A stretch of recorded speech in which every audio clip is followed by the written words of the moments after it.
Hi. Hey. Yo. What's up? It's Skycatlive. What's up, guys? It's 12:08 p.m. on a Saturday, on May 9th.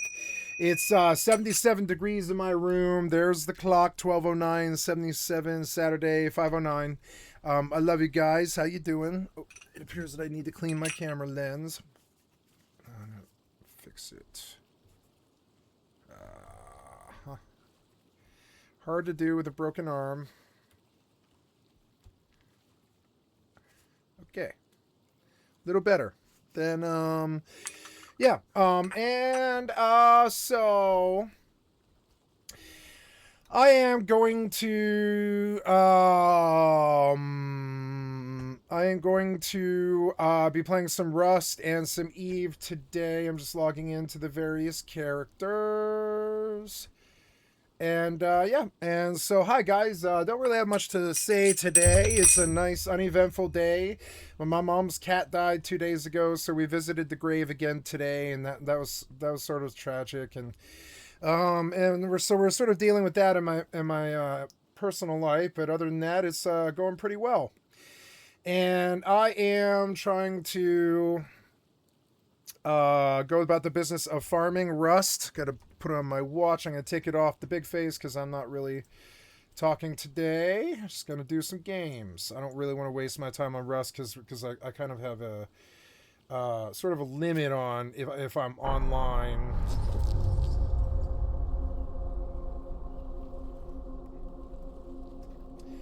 Okay.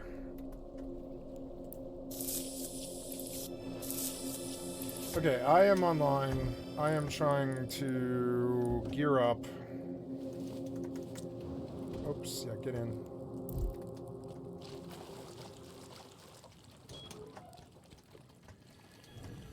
I'm gonna get a jackhammer, a chainsaw, and probably like a custom. I'm gonna go out and I'm gonna farm the island. The sun just set, which is annoying, but by the time I get out, the sun will be rising.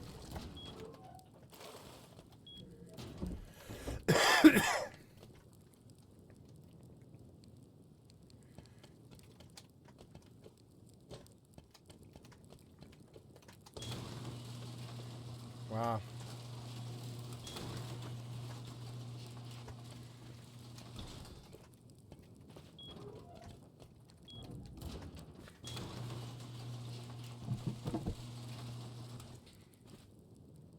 What's up, Dimitri? Just came to grab a jackhammer.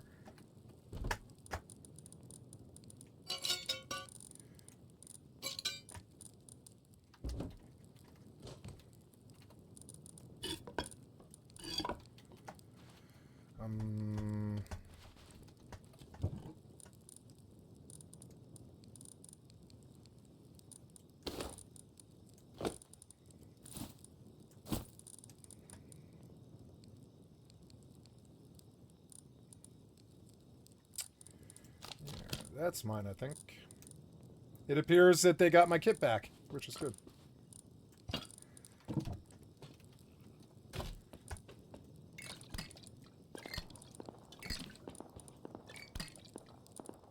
Somebody custom nearby.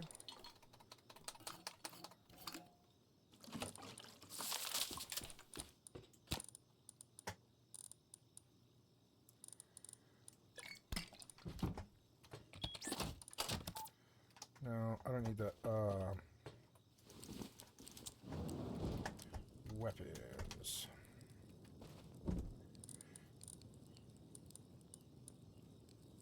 I will take a custom. There we go. I've got bullets down there. I don't know. We have bullets.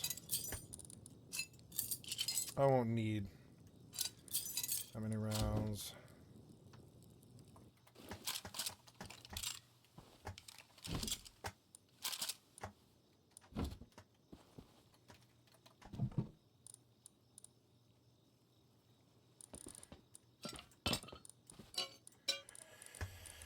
Little bit of cloth for some bandies. Yep, like 80 cloth for some bandages. What else? tools. I have tools. 80 cloth for bandages. It's a cheap kit. I can defend myself. I will take some high qual and make a knife. Oops.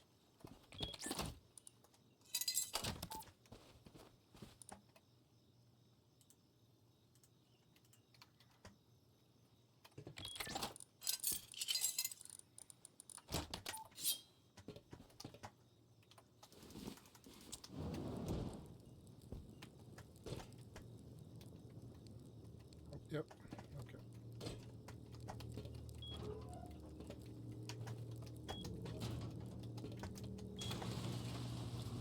Oops. I am not going up, I'm going out.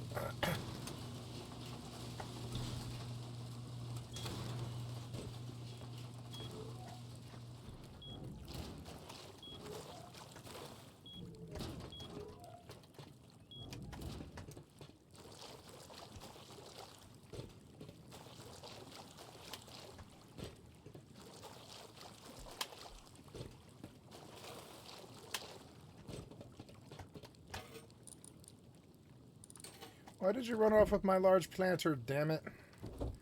How am I going to get water?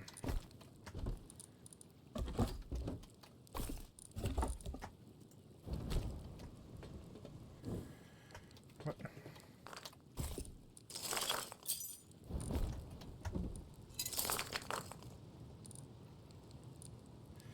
I need a large planter, but I don't know where water would be.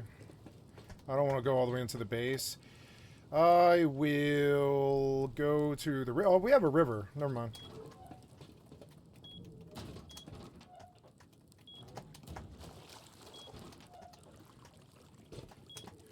Nobody's touching this base. It's the living dream.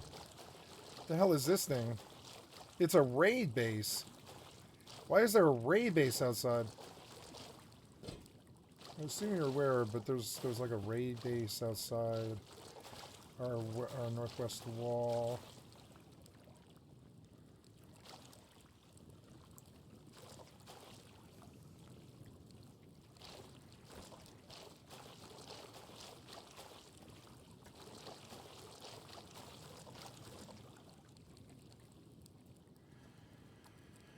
I want to take a picture of this. Windrose on GeForce Now. The fuck?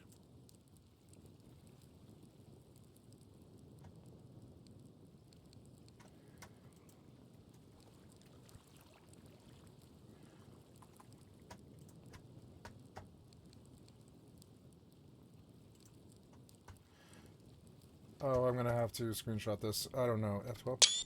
Yeah.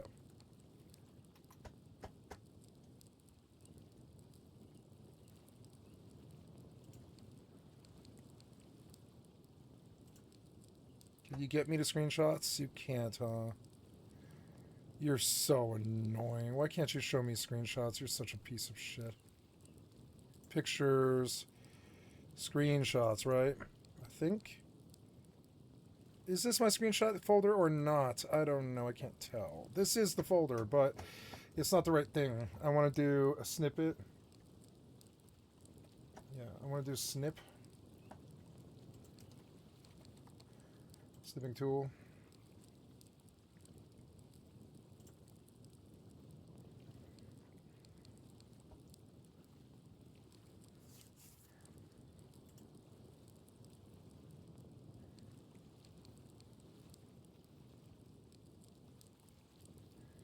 Window.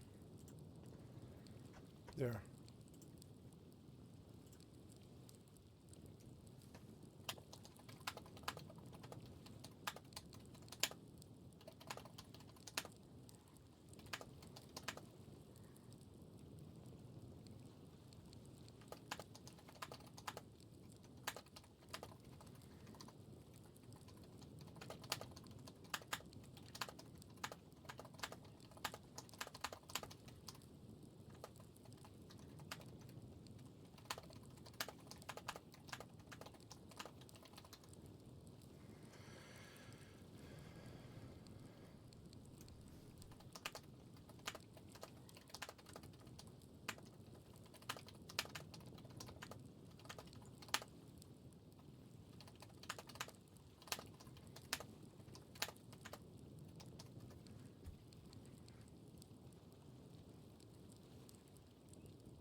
Oh, never mind.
Beautiful sunrise.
Wait,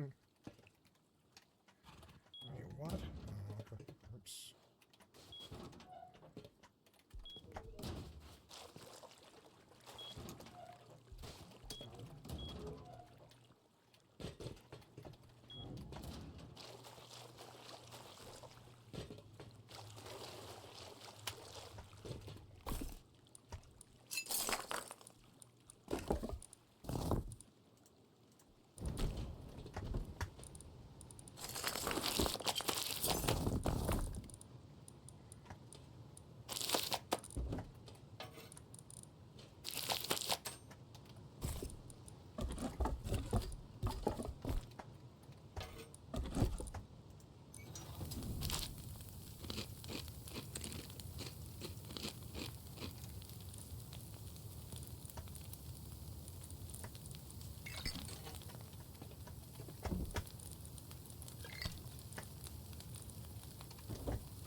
Okay, I need to go upload. Where am I?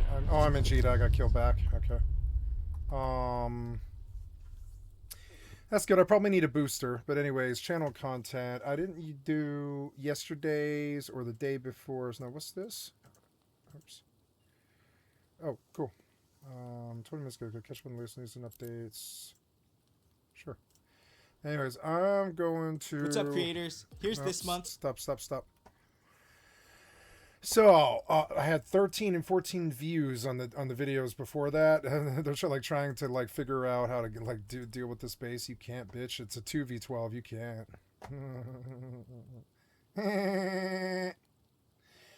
So I have several videos. I'm just gonna call it 5.7 through 5.8. Upload. There we go. And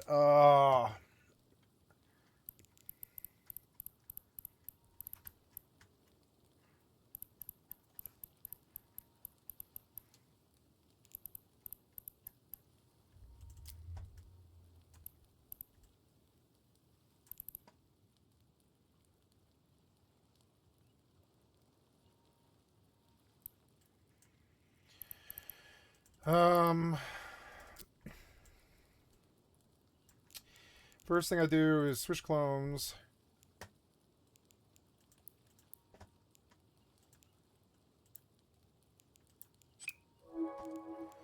And I'm gonna pop a booster. How much money do I have? 7.2 bill. Not bad. Sort by money. Ooh, skill extractors, but none of them fucking sold. Which is so annoying. Let's look at skill extractors. The market history. Yeah, we can see that from the price history from, now what is this time frame? Show the table. No, or well, yeah. So orders. Yes, that was a date 2/9, 2/11, 2/12 from 2/26. So this goes back a while. It gets low, but it goes up to 480 is actually like pretty good right now, actually. But let's look back at the market data. 450 is actually not that bad right now. Gonna sell 5 of them on a 3-month.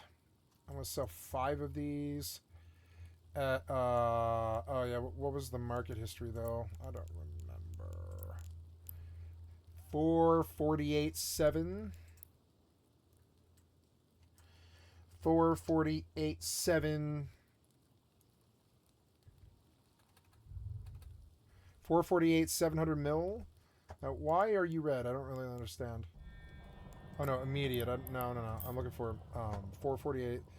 448.7. I want to sell 5 of them. This will pull in 2 billion. Yeah, I'm gonna do a little bit more. We'll sell 10 of them. Fuck it. 4.2 billion. Yeah. Sell. Okay, 10 of them at 448.2 billion. I need to pop a booster. Consume. We got high. Let's wait, where's my pen? Oh no, I'm constantly losing this pen now, over and over again. Oh wait, no, I'm not. You know, I think I would like to tape this pen to its cord so I don't lose this pen anymore. But it's all right.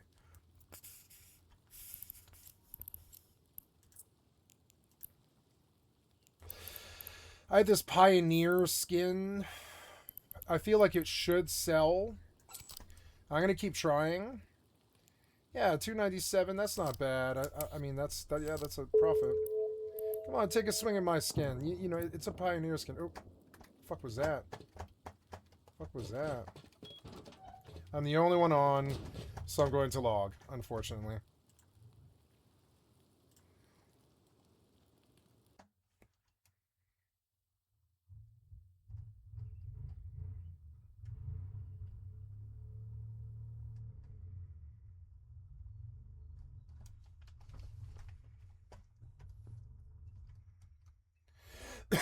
um, Rough Rust. I'm gonna go back to just chatting when people get on.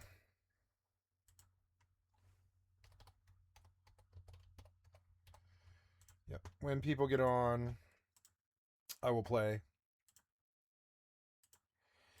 In the meantime, I will go to Hardcore 7 Days to Die. Yep. And yeah, Hardcore 7 Days to Die. We'll play some EVE Online Faction Warfare today. Pioneer Refined Resourcer Skin.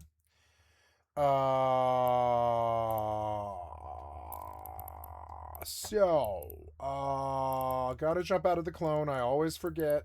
So I really do need to jump out of this fucking clone. Jump, jump, jump, jump, jump.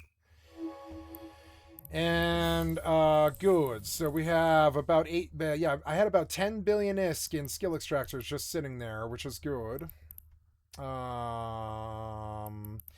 You know, a hard shell dose might not be that bad for some of these fights if I wanted to win them, but it's an extra 3 mil or something like that. I'm having a problem with these drones a little bit.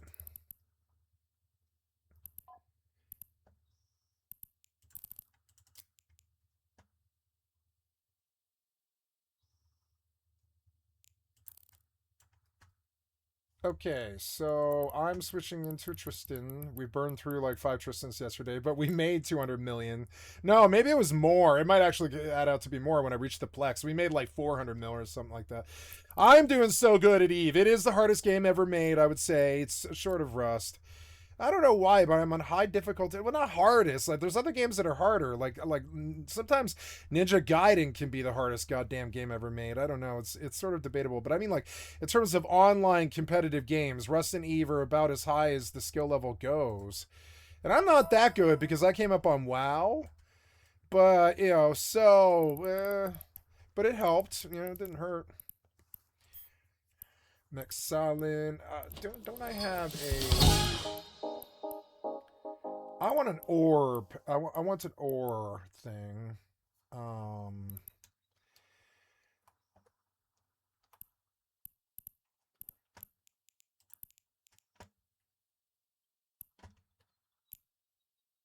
I say 103. Okay, so that's in what, like, yeah, a little while. Okay, going into the 7 days. I like the 7 days. Continue. Start. Start.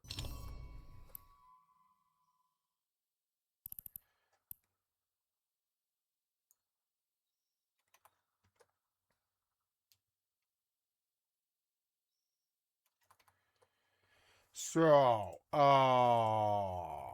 It's Creator Roundup.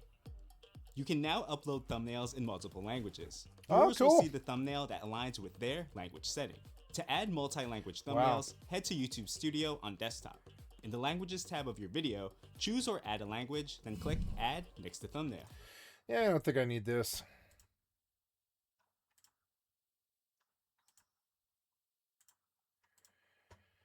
Okay, gonna do some titling while we load here. Hey, this one is part 1 of 2 from 5-7. Yeah, 5-7. Part 1 of 2.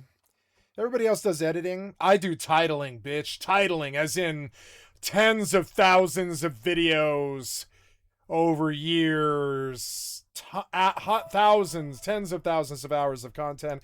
I don't bother with fucking, editing. I bother with titling. I like that. I'm going to quote it in a song.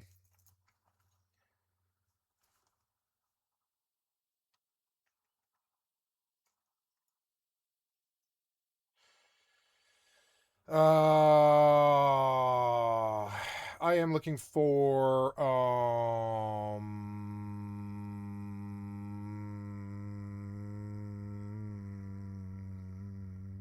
oh yeah. So in the song lyrics,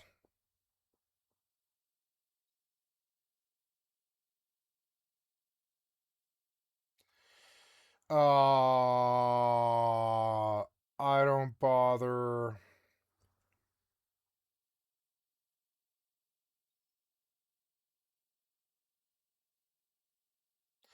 ever editing. I only bother with titling.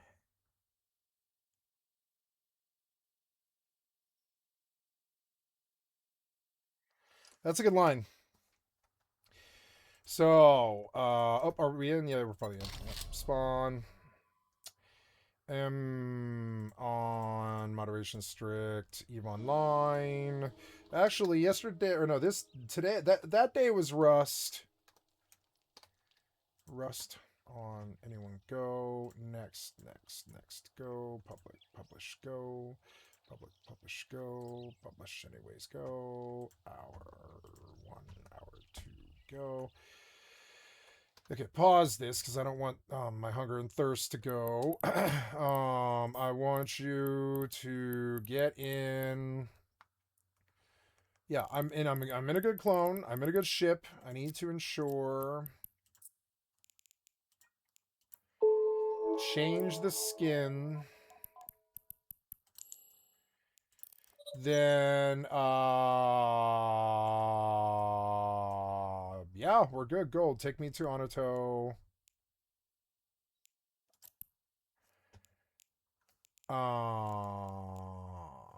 Maybe I can find that in my locations, maybe actually. Is it alphabetical? I'm looking for a safe spot in Onotone.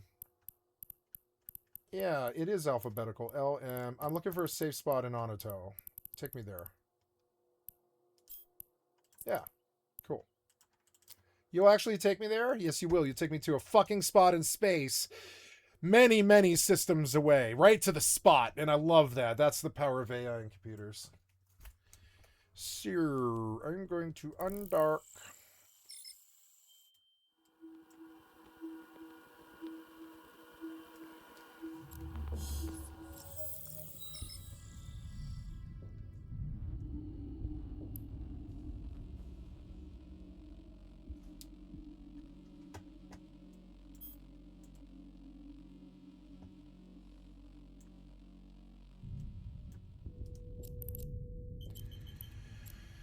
Okay, autopilot. Autopilot engaged. Oh yeah, you can't jump in here. Yeah, I made this roof really low. I don't know why. To Stargate. Yeah. Warp drive active. Because it's like just less work. I know why. Empty jars. I don't know. I think actually this one's the one that really matters because I don't want like a sprain that getting me killed. I should cook these eggs, I guess, because I do have a lot of jars. It's alright. I need the food more than I do the water, so... Make 10. We'll go fill water. Don't I have water nearby? I do. I have a water source nearby. Oops. We'll go fill waters.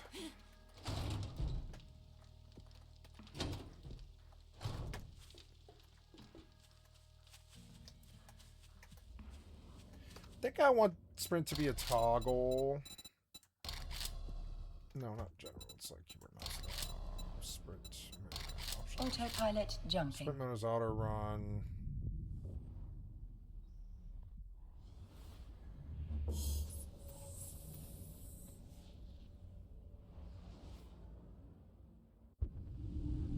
Warping to Stargate. Yeah, that's where it's like. Warp drive active.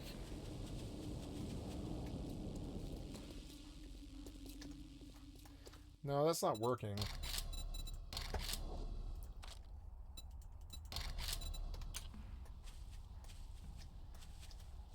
Oh, there we go.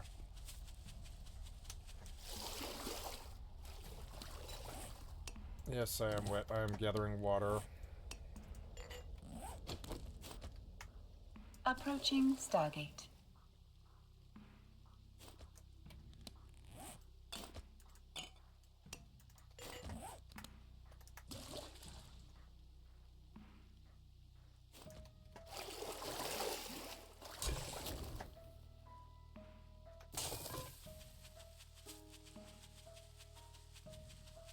Autopilot jumping.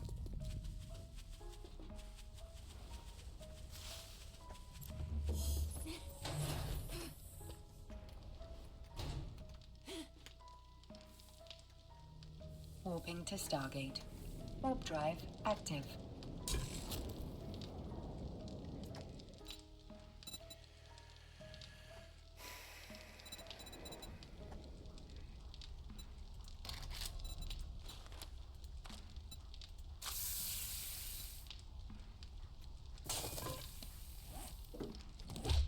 Oops. Gotta dry off by the fire.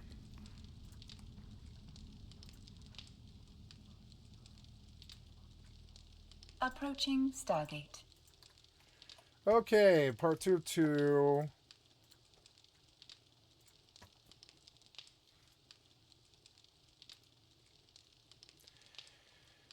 This was actually Rust. Yeah. This was 5.7. Yeah, 5.7. Autopilot jumping. On basic, strict. Next. Public, publish, go. Then I'm Moving to gonna come back Stargate. to here. Warp drive active.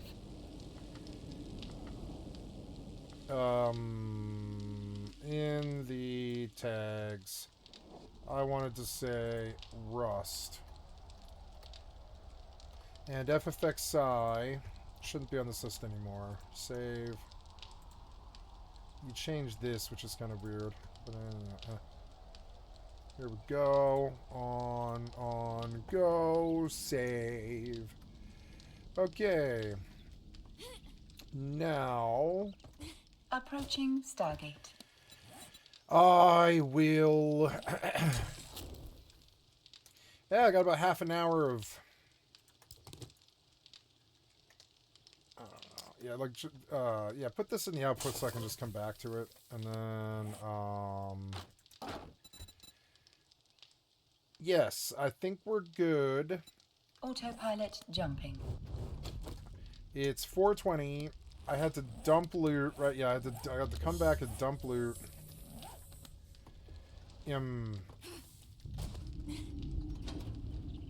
Warping to Stargate.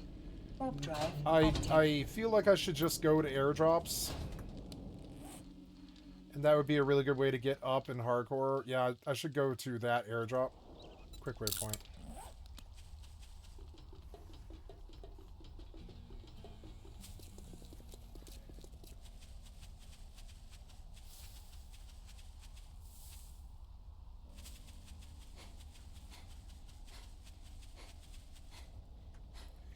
But you can like hold the button. How far out can you go? Damn. Approaching Stargate. Oh.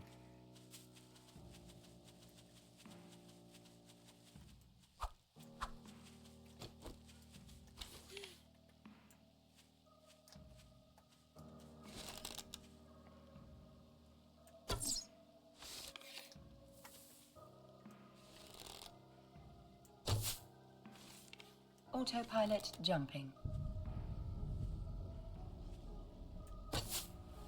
Oh, I got him. Yeah, I needed him too. Warping to Stargate. Warp drive active.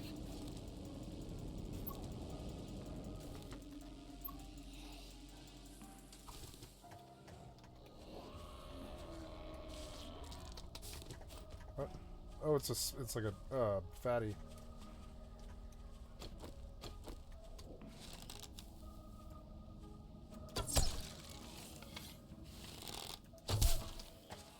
Approaching Stargate.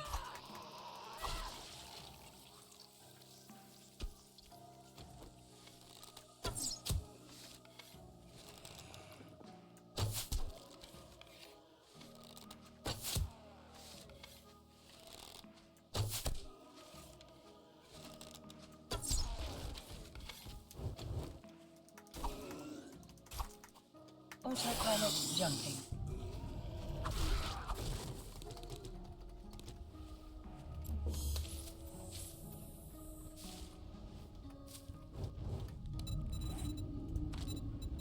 Warping to Stargate.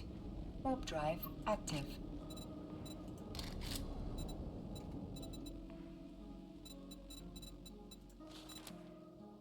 Oh, I'm out of stone. Oops.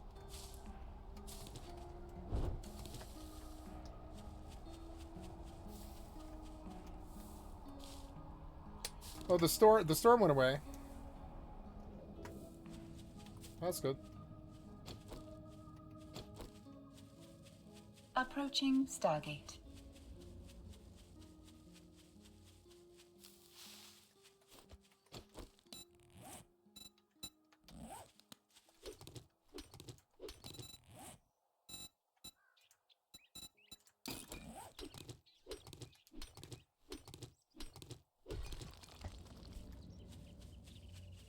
Autopilot jumping.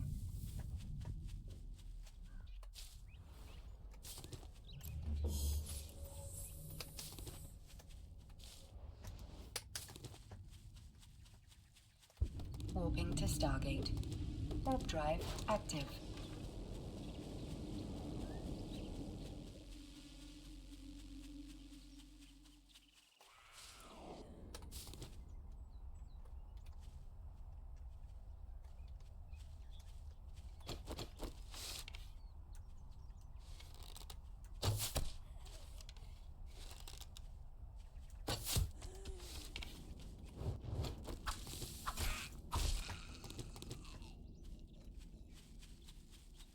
Approaching Stargate.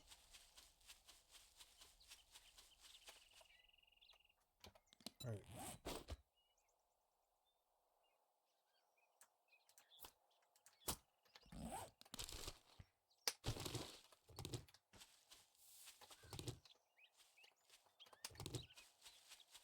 Autopilot jumping.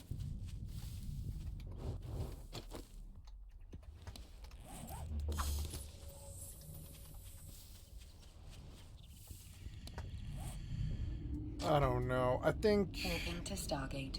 Warp drive active. I think this is better. Yeah, there we go. Oops.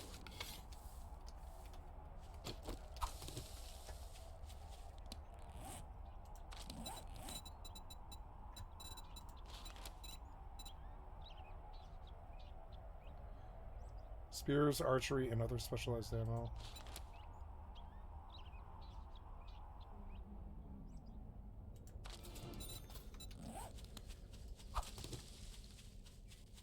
Approaching Stargate.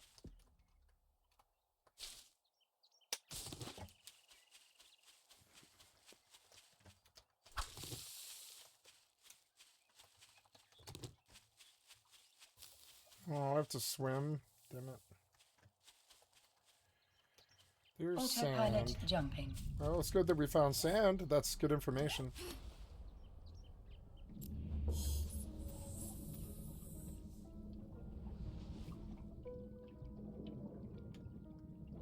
Warping to Stargate.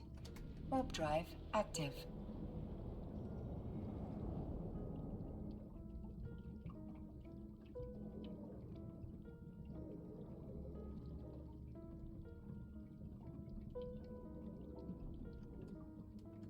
Approaching Stargate.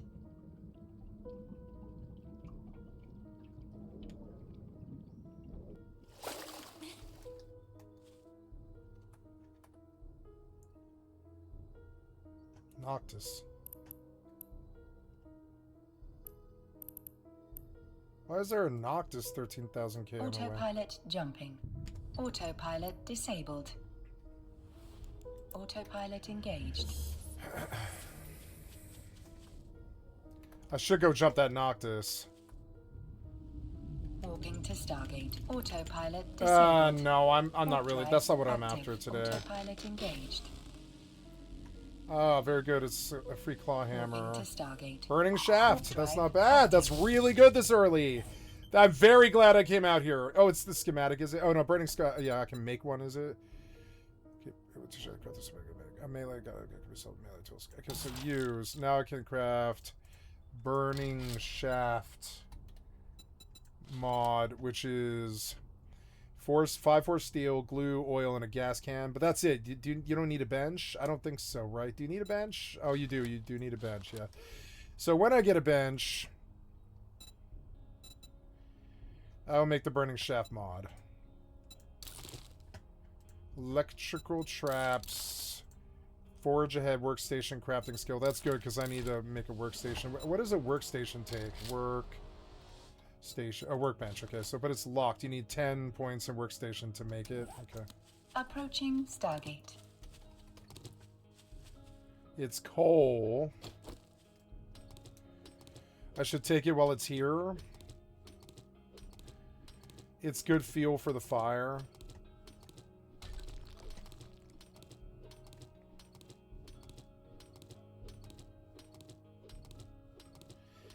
Not gonna make. I'm not gonna stay here very long. I wish I had a pickaxe. A pickaxe would be a really good get this early. Okay. I now since this wasn't that bad, I guess we go home. Or I'll go to because I'm sort of like on the way. I will. Oh, there's a fatty. I don't know if he sees me. Let's see if opening up stealth will actually... I hit him, but no, he saw me, huh?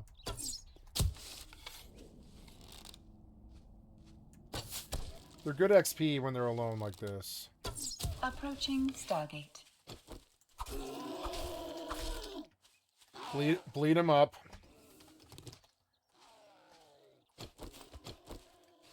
And let the bleeds do their work. There it is. Autopilot jumping. Oh, I need arrows.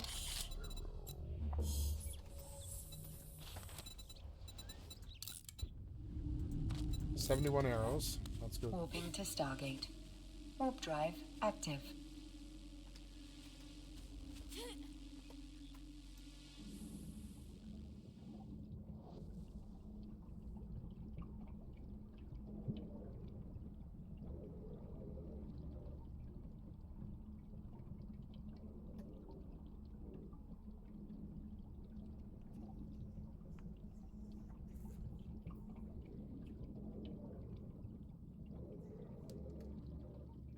Approaching Stargate.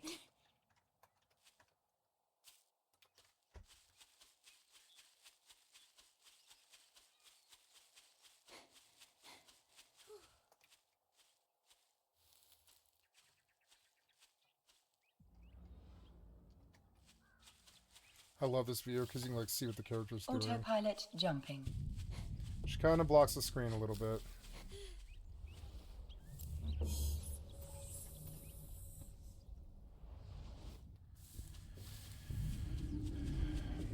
Warping to Stargate. Warp drive active.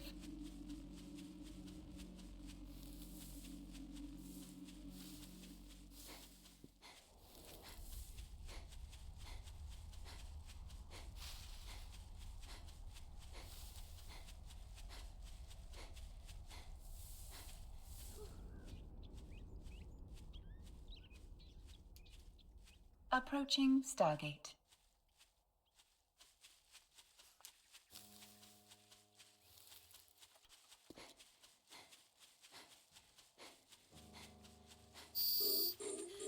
Uh-oh.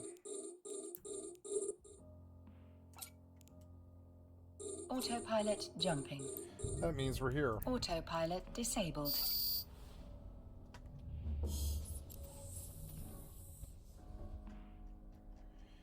Okay, 2 in local, me and friendly. That's good. Warp drive active.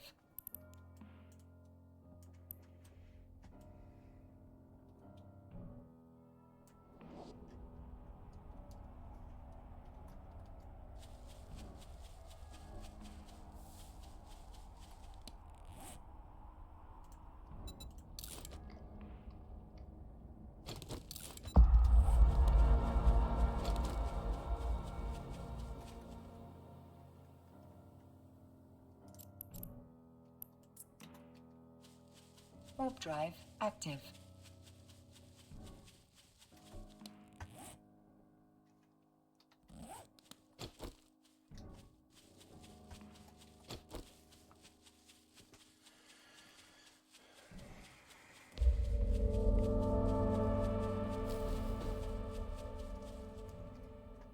can't run to it, huh? Do I have my shovel? I don't. Oh, I do.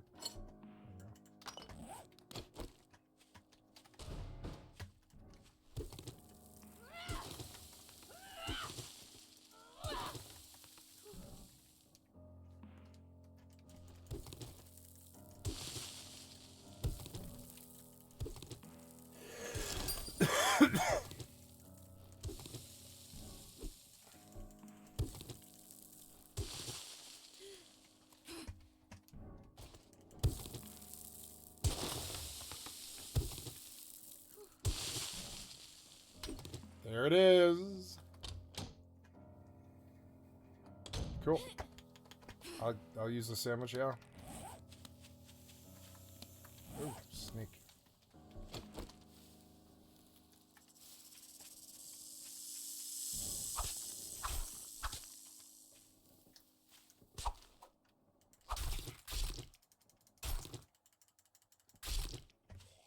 Got some meat out here, which is good.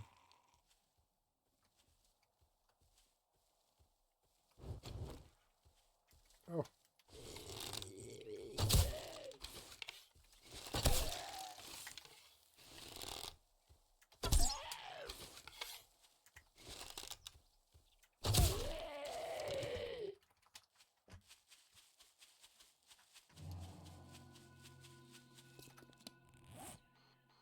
Now we go dump.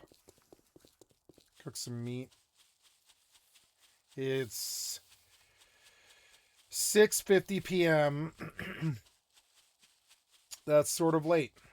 And if I go anywhere, I'll deal with night zombies, which in hardcore could kill you. It probably won't kill me unless it's something crazy like a boar or a bear or dog aggro. 5 dogs will do it. If you're not near like a rooftop or something or a place to jump up. 5 dogs will kill you in hardcore. It'll just kill you. It's designed to kill you. It's designed to force you to drop your kit and go back and get it. And so that stuff I'm a little worried about. Nighttime is a problem. There's not really any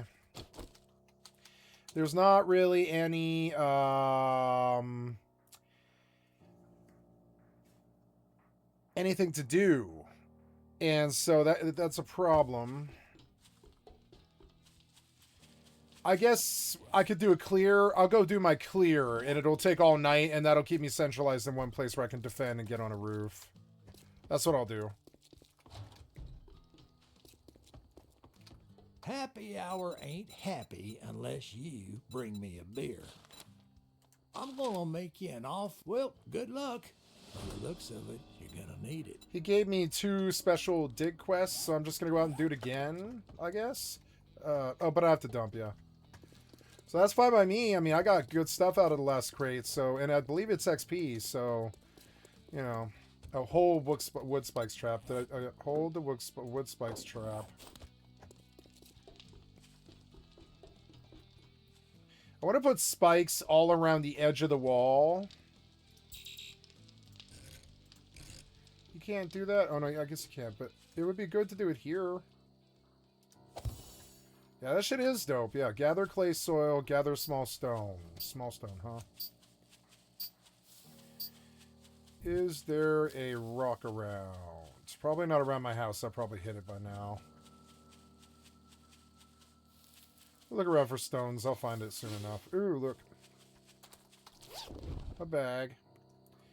Cloth in it.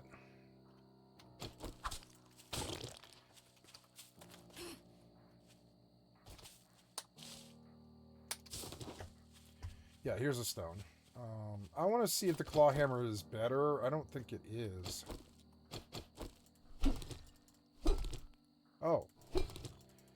Wow, it is. It's much better. Is it giving me the same amount of stone? Yeah, I think it is. Wow. So the claw hammer is like an improved axe, is it? I don't know. Like, let's see what it does to trees. Nothing. So, yeah. So I guess the axe is a little bit better in that slot. Let's do this. That's a little better. Since I hit the tree, I'll get more wood.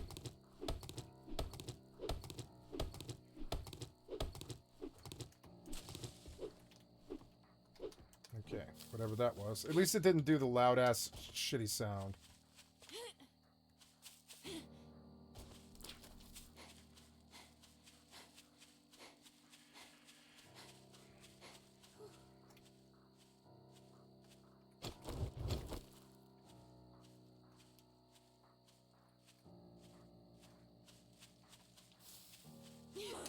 Oh, yeah, and I walked into it, and now I have a cut, and I lost health. So, yeah, we don't want this, do we? No. But it is a good deterrent.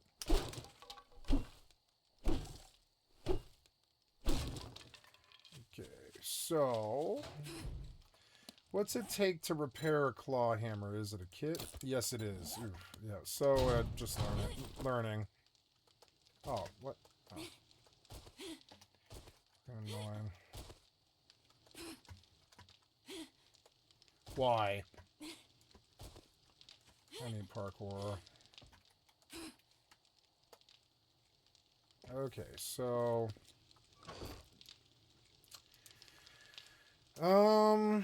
Let's do similar. Sort container. I want you to... fill existing. This is a good thing to carry with me.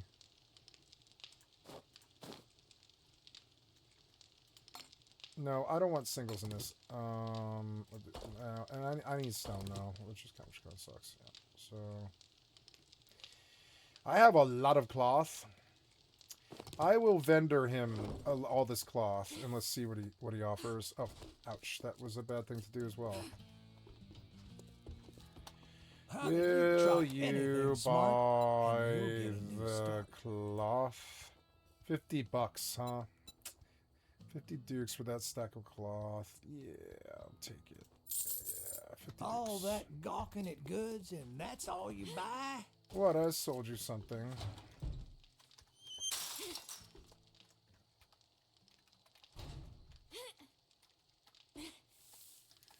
Oh, my arm. I'm like...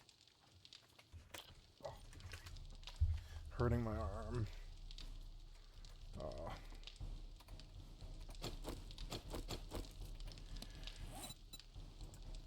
Repair... no.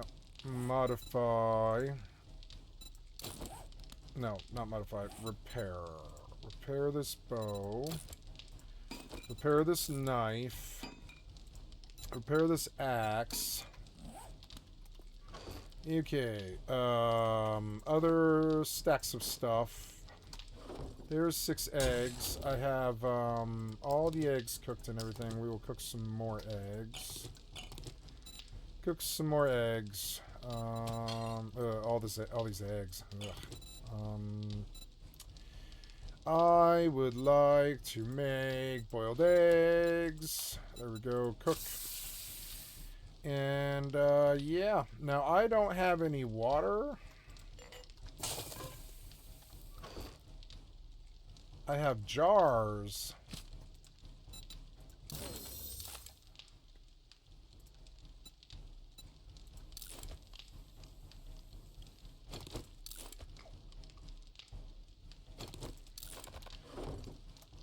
What happened to the water? There's some water. I'm gonna replace this stuff here. Empties. Go. Looking for water. Well, we can always go and make more. There's some fresh water. Getting water is a good task to do at night. I will go to the buried supplies now that I am empty. No, wait, I didn't dump everything else. So we have, oh no, the eggs, I need to keep bullets. The eggs I will leave in the fire until I get around to them again. Food. Water. I'm going to drink a water and leave the empty. Okay, and then, yep, stone for arrows. This extra claw hammer. So, I need to move on. Here we are. Don't need this clay. Okay, inventory sorted. Stats are good.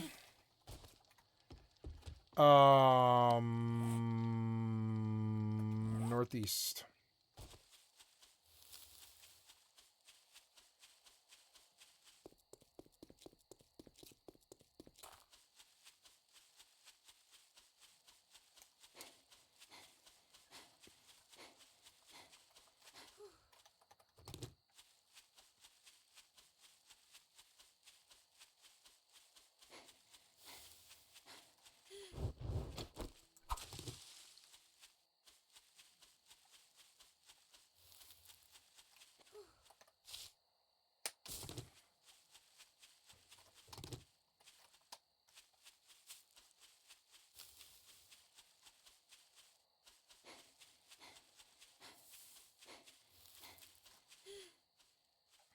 It's sad that I had to go to fucking 7 days.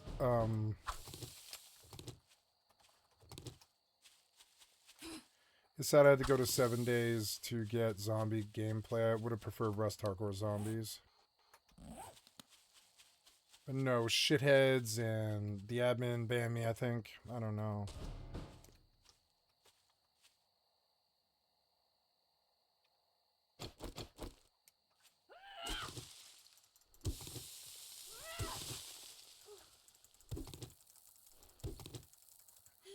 Oh, I am not doing my thing.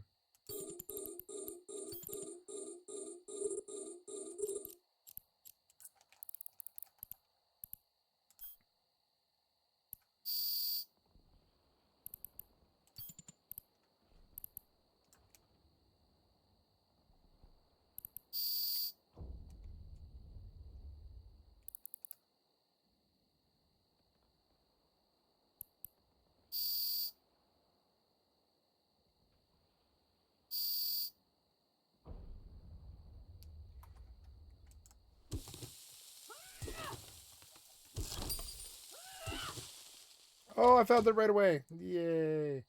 Very fast. Very, very fast.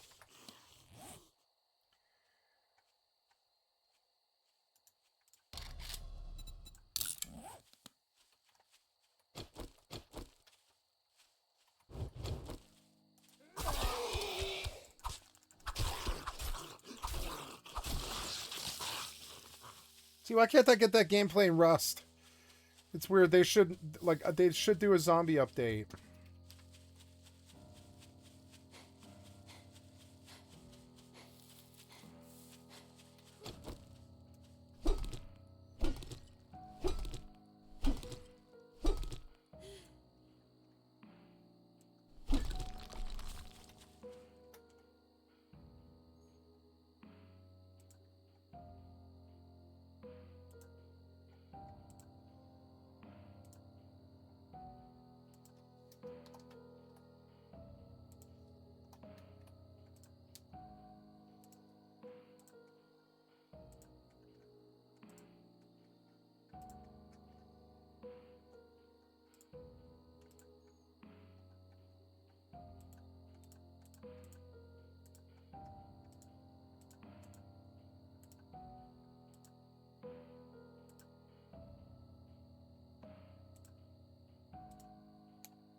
I didn't pause, did I? I wanted the stam to go back up.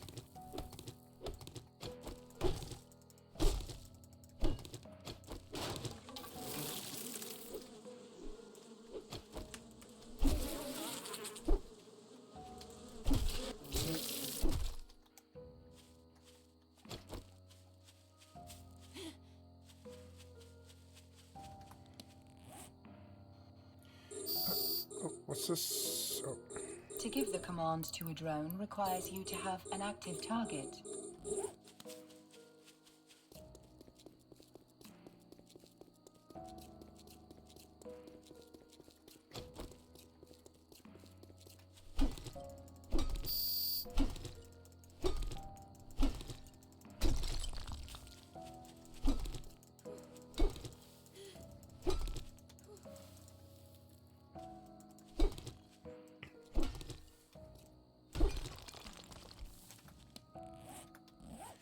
Cobblestone rocks.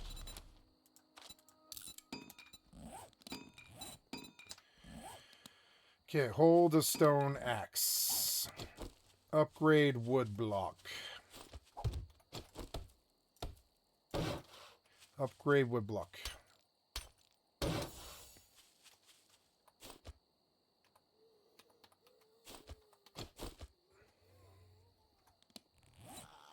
Oh.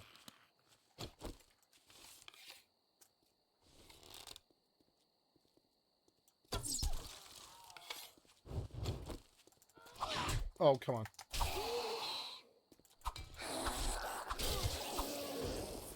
Nice.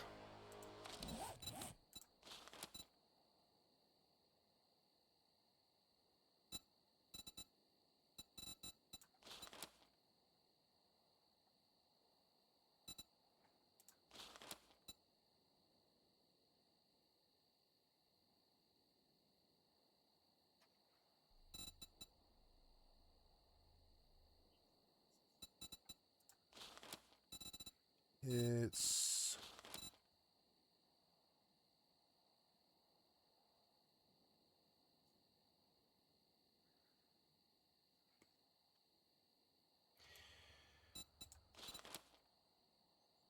Salvage tools deal 10% more damage, gain up to 20% with a wrench, ratchet, or impact driver.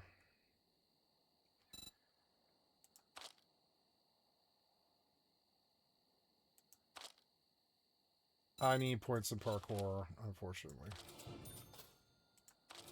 But it was good. It felt good, too. Now I can jump way higher. Yeah. Felt good.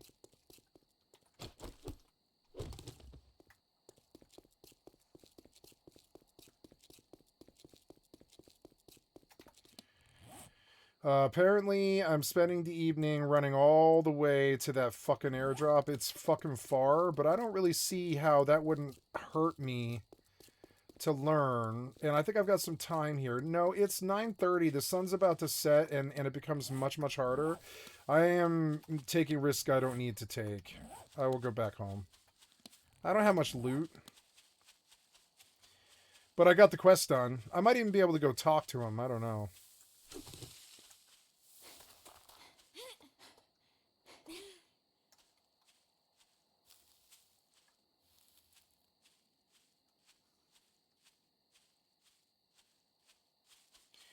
I like the tree stumps because honey is good for antibiotics.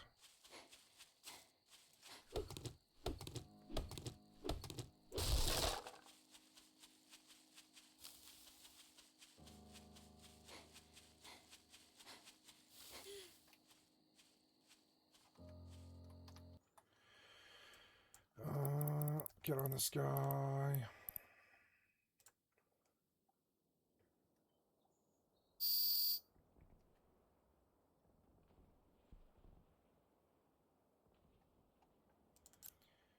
Enemy here. There he is. Jesus Christ, right as I looked.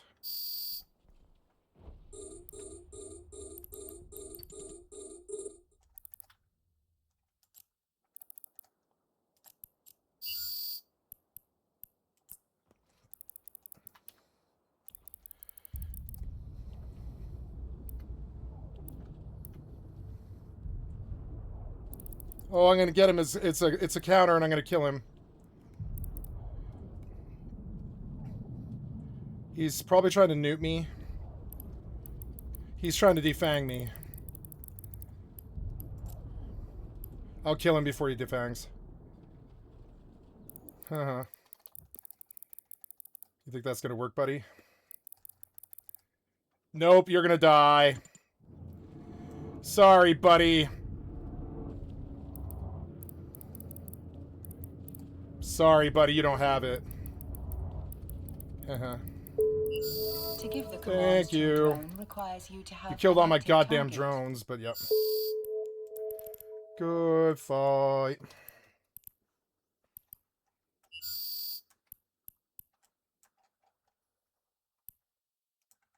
Caught me a Tristan.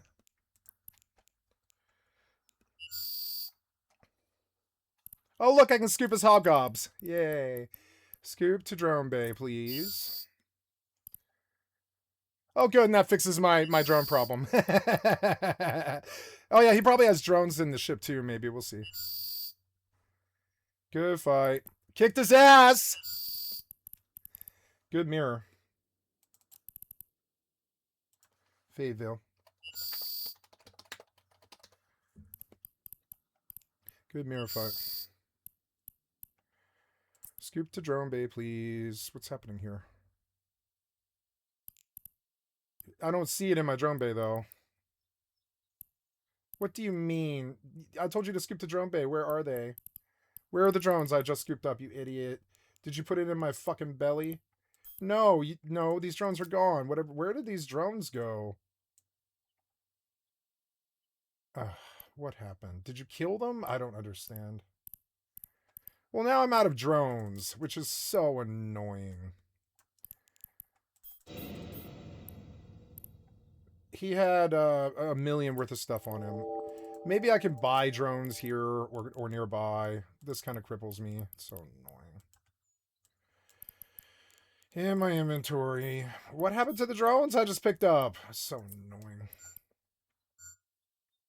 One jump away. They're for sale at 2 million. There's like 4 of them. 1954. In Sujarento, there is... Oops, did you pull back? I don't think I'm going to get contested here again. And 4 drones is enough to finish this site, which is only 5 minutes. So I'm going to finish the site because it's still 20 million. I'm okay with 4 drones. And if somebody shows up, I'll just leave and buy drones. I just happened to be watching when he came in. I don't know. I'm getting good faction warfare complex progress on the Capsuleer thing, which is going to last all month, which is good. Trader Rick is closing shortly, so finish your damn business or come back tomorrow if you're still alive.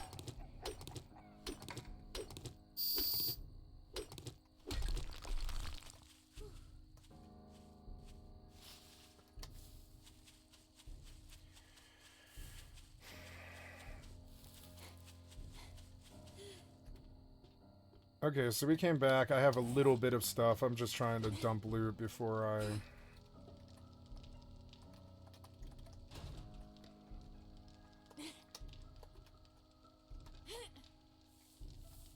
That's better. So...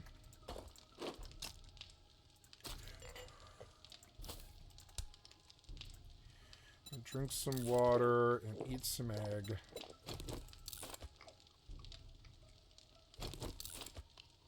Oh, I need to get back to the trader if I can before he closes.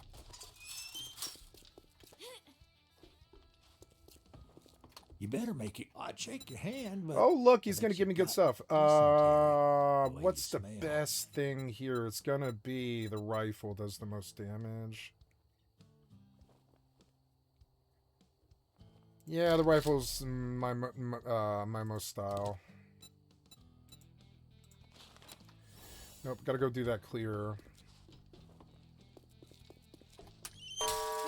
Trader Rick is now closed, so I did it get just off in my time. lawn. Just in time. Okay, pipe rifle. I'm gonna put this here. This is for stealth opening, essentially. But it is a good stealth opener, and I should always use it, really. I should always stealth open now with the rifle, because it's accurate. You know, it's actually accurate. It's going to hit where I fire. Looking for... Ooh, look, high power. Yeah, we'll take high power is what we'll do. 42 high power shots is enough. Oh, I'll eat... No, no, no, no. I'm going to pull the stone I put away. I don't know why I did. There's some eggs. Perhaps I could make some eggs. We're like processing eggs. So make boiled eggs. 16 of them. I love that it kicks the jars back out. That is actually really kind of cool. So I could fill jars and just stay here until the morning. Traveling to this place isn't that bad. It's only like 200 meters through the alley, essentially. Down the road, yeah. It's really not that far, so... Let's take a risk in hardcore and go to this place at night. It's not something I would normally do, but I'm not really into sitting here. There are some more eggs, so I have food and water pretty much handled. It used up all of my fresh water, though, which is bad. We will actually fill water. It's a chore that I've got to do because I'm out of water. So... Any empties at all, we're going to boil water while I'm gone. And assume that there's some kind of food in the monument. I can run out of water. It's not the worst thing in the world.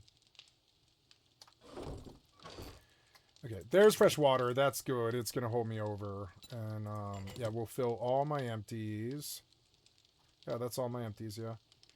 Just looking around for any other, like, 5.56 high power. Don't think so. 5.56 high power. It might be better to just take the stack, but no. I think 42 high power bullets are actually going to last me. So, I need to pull some stone. Oops. Oh good, this is over in 2 minutes, which will cover the cost of the loss of drones to get a kill mail.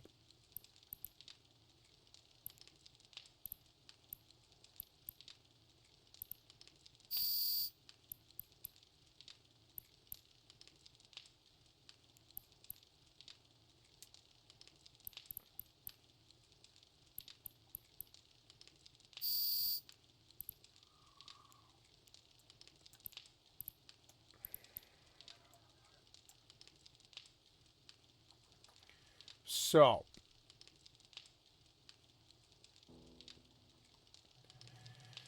looking for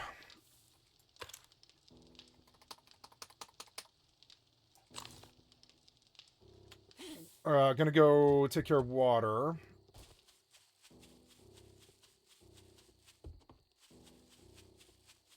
Any zombies? Nope. And what a beautiful sunset. This game started to look better. What is my video settings? DLSS, DLA, brightness is 60, first person is the default camera mode. Field of view, third person camera mode is free, third person camera distance. Quality, temporal, 100, ultra, reflected shadows are off. Shadows distance are off, and shadow quality is off. View distance is low. Particles, LOD, terrain quality, everything else is on ultra, and I like my settings. Use the screen space reflection effect. We are on GeForce Now, so let's see how that feels. Feels a little better. Frames are about the same, so... Am I aggroed? I don't see a red on my thing. No, it's just nighttime and it gets, like, nervous, ominous music.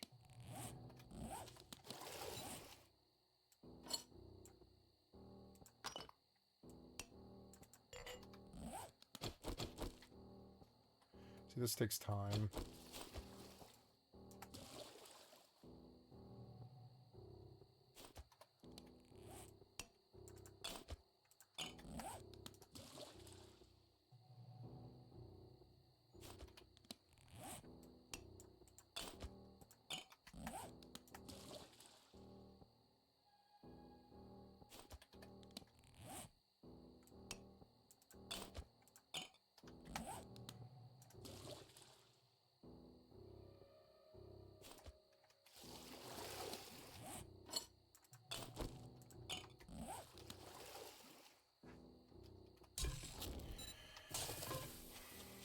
Oh, that's not good. Lumberjacking, they're not fun.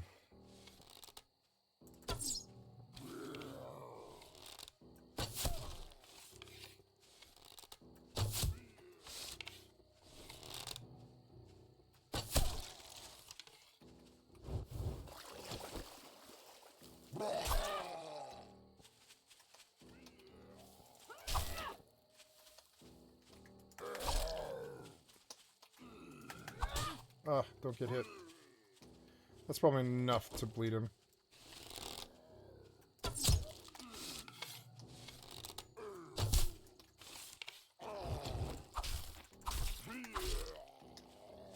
I love the combat, actually.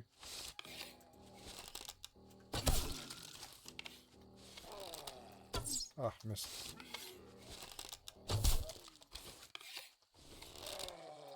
Oh, damn, I put 20 arrows in him.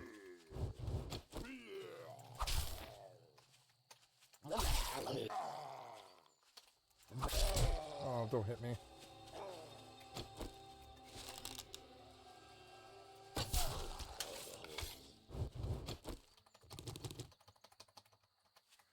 Fucking annoying.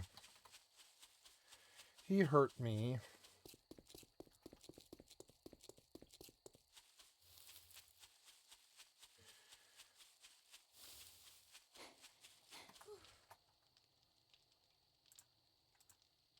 So, let's ask Gemini. Good afternoon, Gemini. I am wondering, in the game 7 Days to Die, is there a way to regen health besides bandages and med kits? Can I get, like, comfort by a fire or anything like that?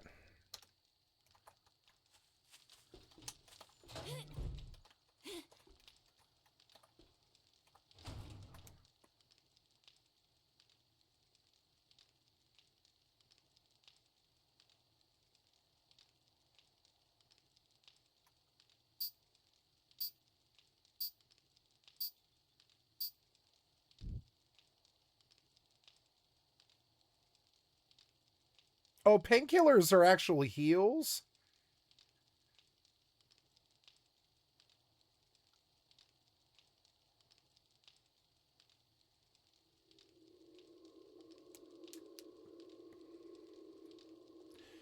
Okay, so healing factor in the fortitude tree. Yeah, I gotta do that next. Fortitude. Healing factor. So that's the next point that we spend. Okay. So I pretty much have to bandage if I want to get back up, which is not too good. So, anyways, we are going to produce water. 32 of them, which will take 25 minutes. I will take the risk and go run this monument.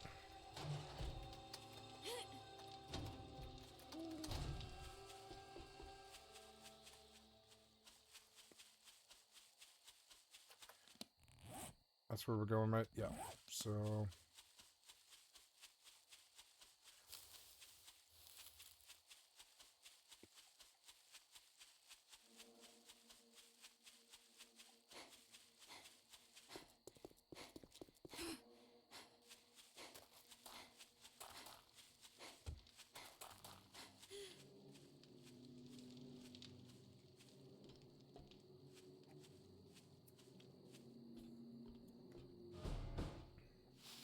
oh, this is it?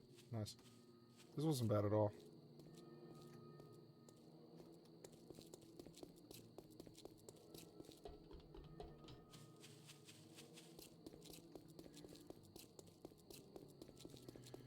Dell's Cafe at night. So first we run the whole monument. I go to the roof first.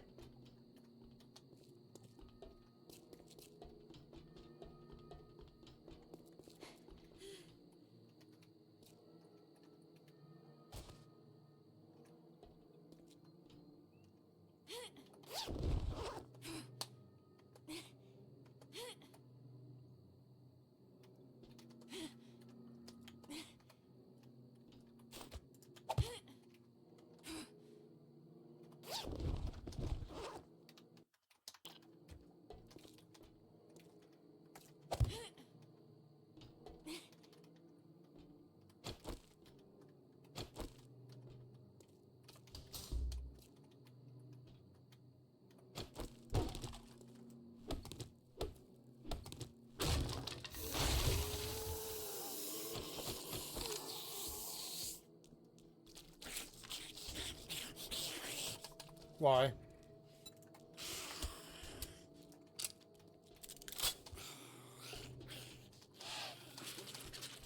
What was that sound?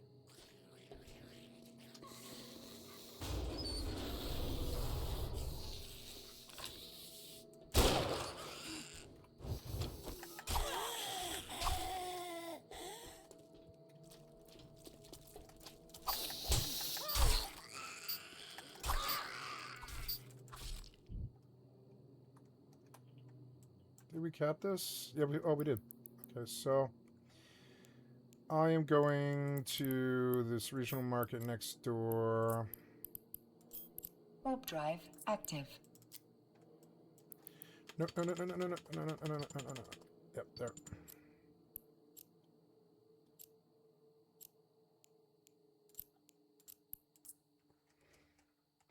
Warp drive active.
Warp drive active.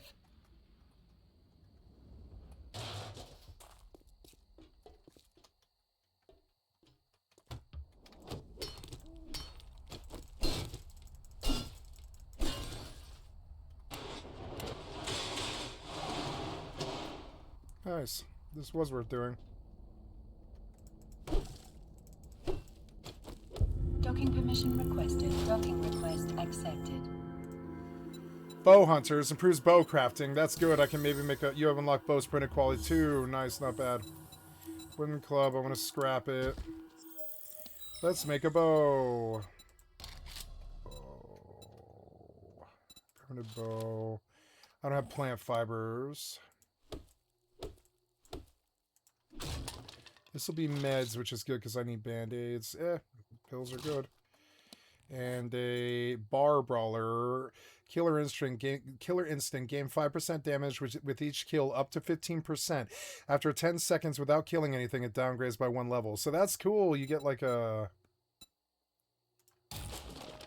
Nice. Hey, a real med kit, a shotgun, that's really good, and Lucky Looter Volume 6, find more food and loot. Not bad, not bad. Take it all. Real good, real good. Okay, that's the loot, but we're just going to scan through this place. Oh, no, there's a safe. That's also good. Never mind. Okay, repair this Tristan. Move this stuff. Try to sell it.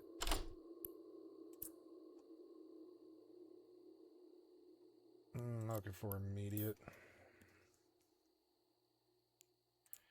So take that, and that off. We'll take the 184,000 ISK for this stuff. They're like trying to get free stuff out here.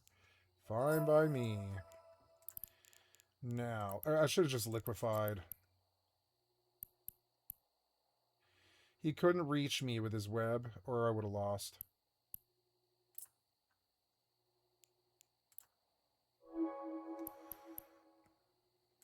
You don't want null S? No, you don't. Oh, okay. Well, fine. Then let's liquidate it. I don't know why you didn't break it down. No, you can't. Okay, well.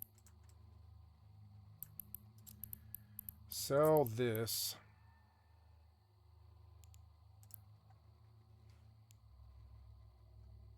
Take the Nullis out. Any little bit of ISK, I don't care what it is, it's still money. Now, in the drone bay. In the drone bay. Since I just got 20 million, I'm going to buy 10 of these. No, I'm just going to buy 5 of them. 4 of them. 4 of them. There we go. This guy crippled me and took all my drones, so now I've got to replace them. Nope. Drone bay. Oh, my food is running. Yeah.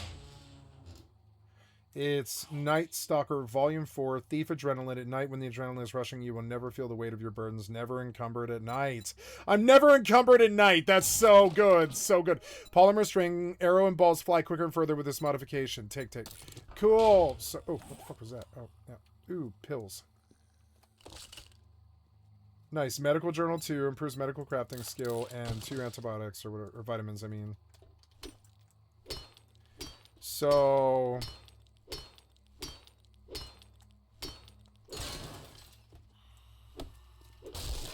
just going through and scanning this place for anything else that might be there. Laptop's good.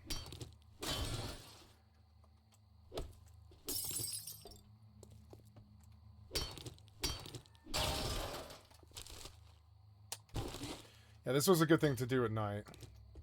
Like clear this easy monument.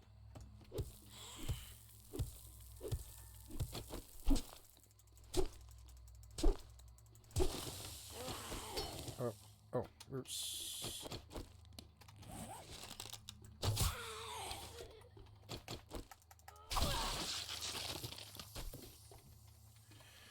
Okay, so all I need is go outside and get some grass.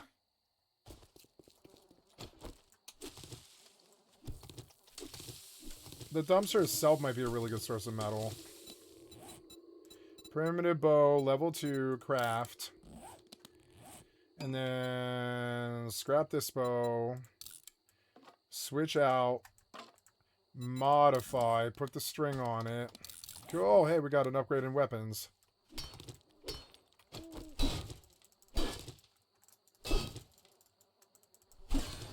Good. And... I fixed it.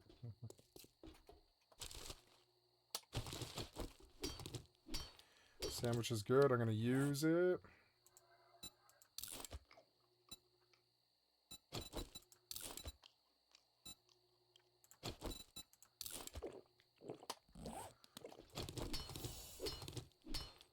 Harvest pipes. Oh, primitive bow.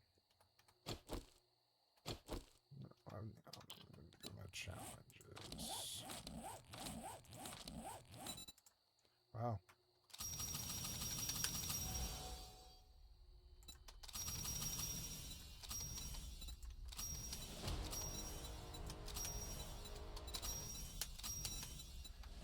Yay. 2 skill points. Yay, 2 skill points. So the next thing that I need is healing factor. Fast metabolism.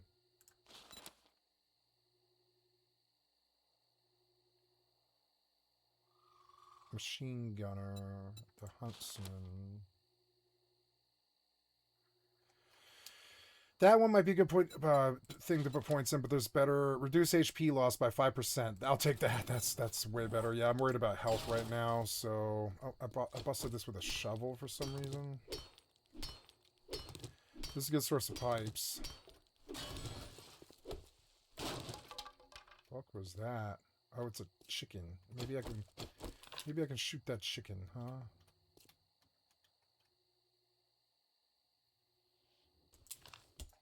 God damn it. There's a oh, it's a deer. Deer's better. Yeah, deer.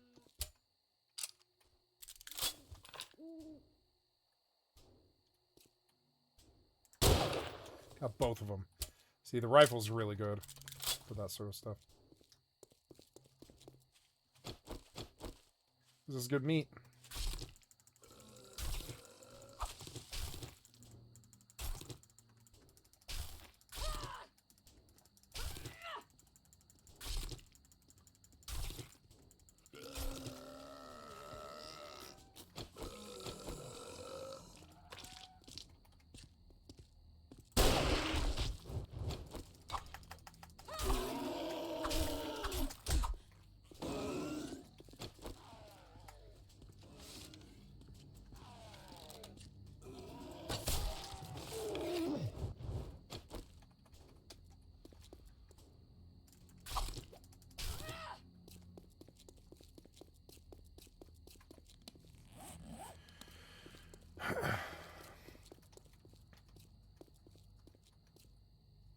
Okay, we're gonna do my customary boxes outside. Ooh, there's a couple of cars that I should look at before I do this. Oh, I have boxes outside for some reason. Nice. Oh.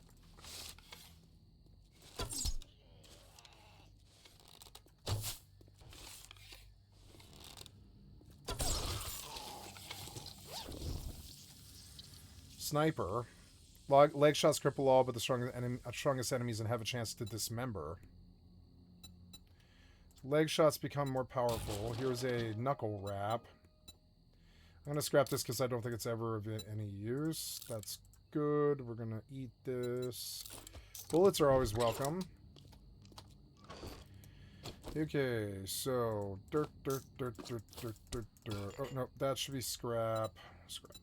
And then dirt.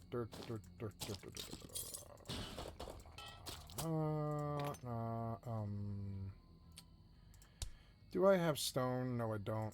Okay, all the rest of that is crucial.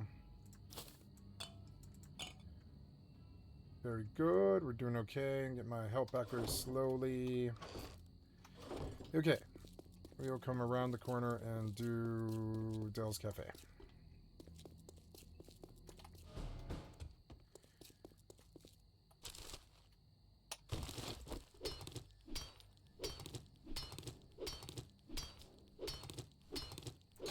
Oops, yep. So let's leave the station and go back to where I was. Oh, somebody just left the station, so I'm going to wait.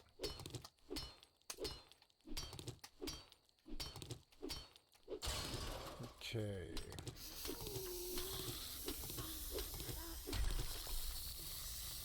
Oh.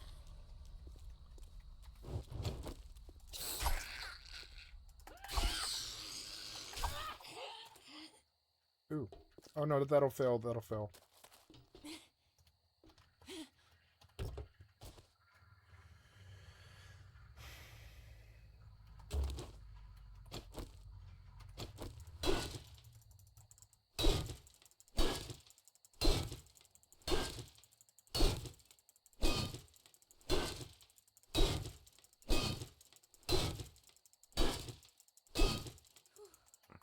Okay, I want to leave. Do I have my drones all in my bay? Yes, we have full flight of drones.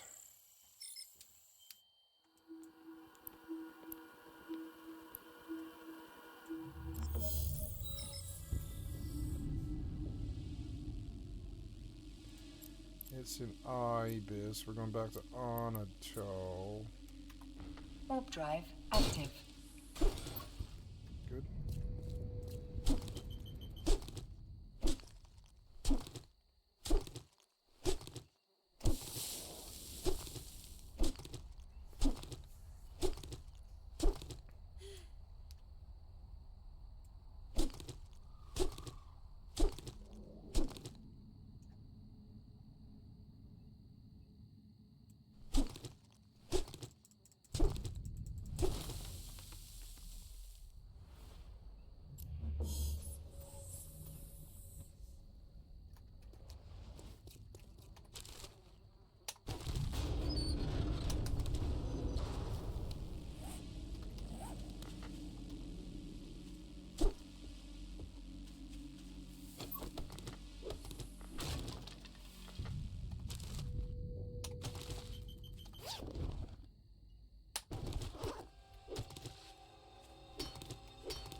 Warp drive active.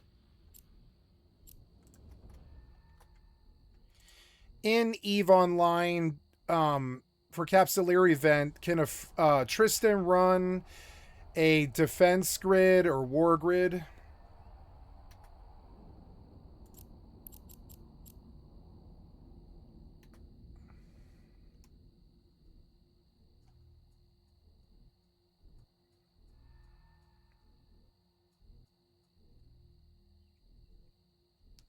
Okay, the war grid is a site, so let's go there. Warp drive active. Okay, the cruiser site is the defense grid, but war grids are the so when war grids pop, I want to run them.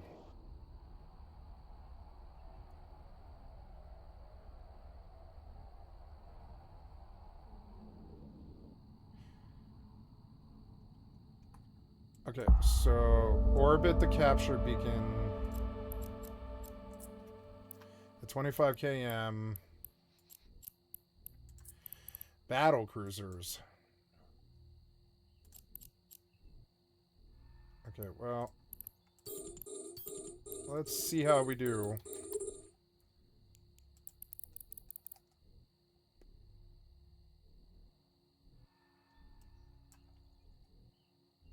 Wow, this one's cool. Look at the giant moon chunk or whatever it is. There's like a cool station. This is new content for me. So my little frigate drones help kill these battle cruisers that are being targeted by the blue friendlies. Which are those things. They are security feroxes. Maybe I want to add those to the mix because I want to see if they die or not. I wish you could see health bars on individual things.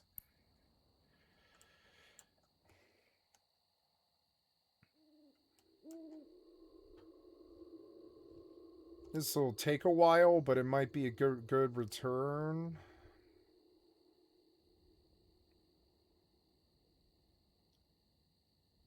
My drones are all taking some kind of low damage. I'm in low sec.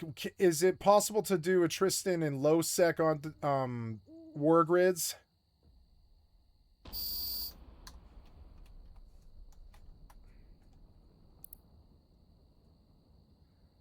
Intervener Brutix.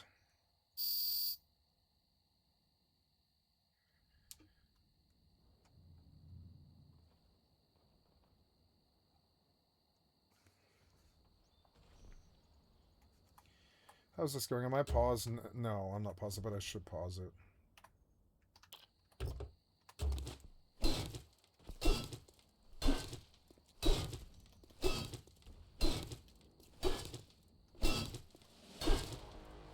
Nice, level 10. I got that, that's good. Fast. It was fast.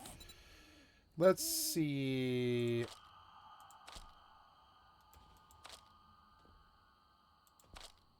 Oh, yeah. Yeah, these are getting low. I think I can probably run this, yeah.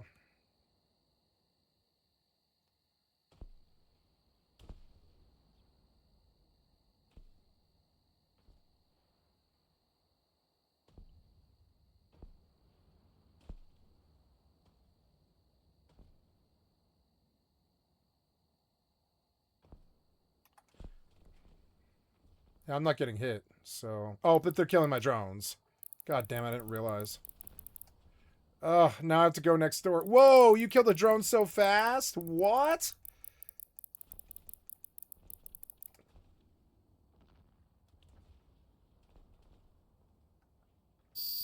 Oh, I have to go buy drones. This costs me money, but the defense grid itself might be worth a lot. No, he's one-shotting drones. I can't come in here. Now I have to go next door and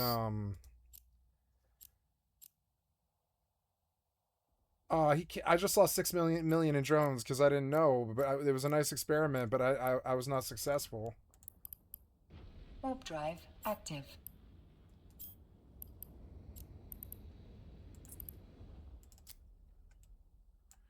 Well, now we know.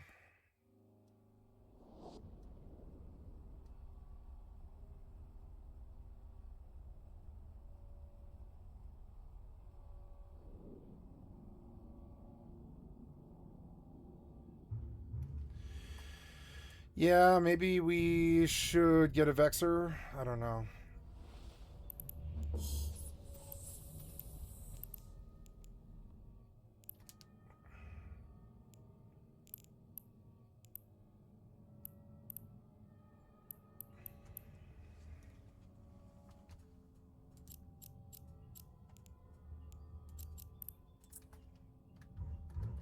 Warp drive active.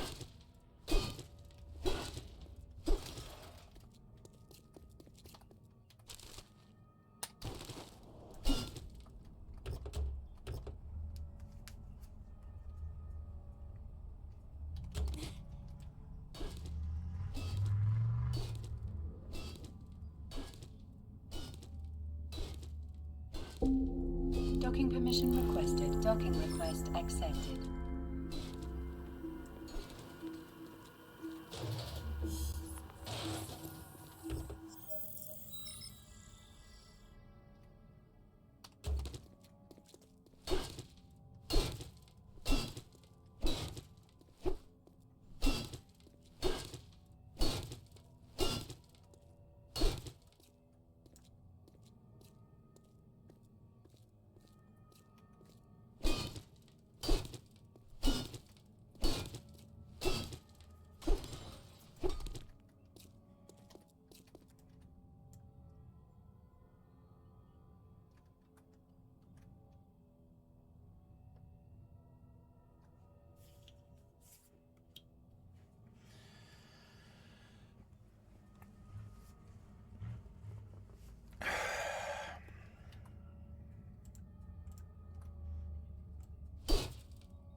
I could even do the street lamps if I wanted to be that obsessive, but I don't.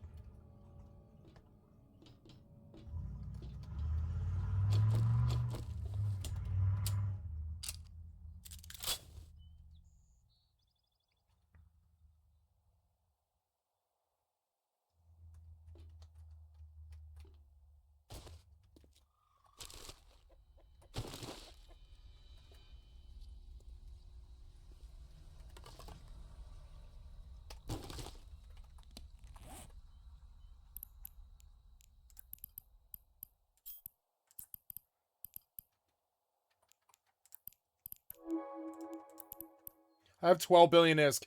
They bought out my oh my god, they bought out my skill extractors pretty much immediately. And I have 12 billion ISK, which is insane. I should send 3 billion of it to my friend.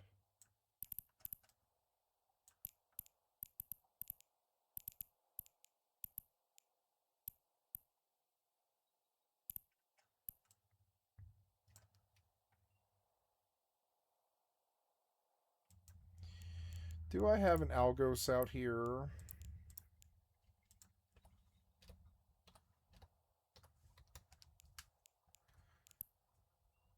Yeah, 8 jumps away. We could go try and do the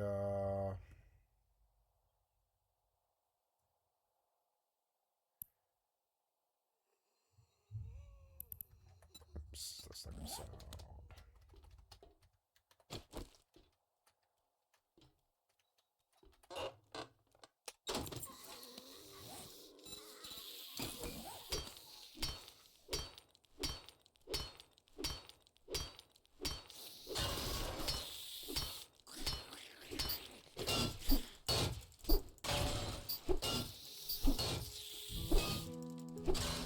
It's gone.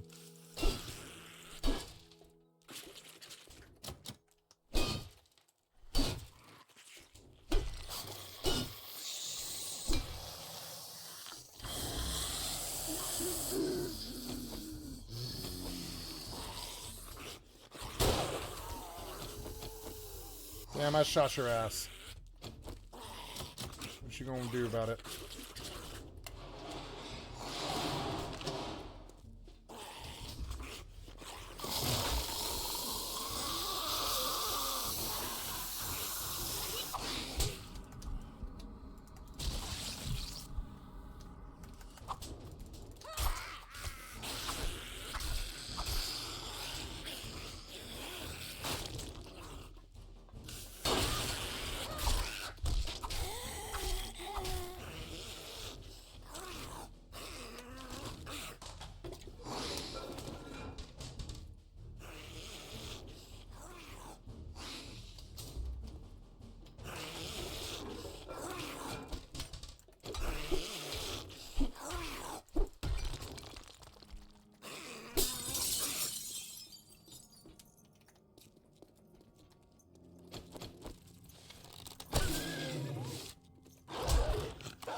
Thank God for the rifle.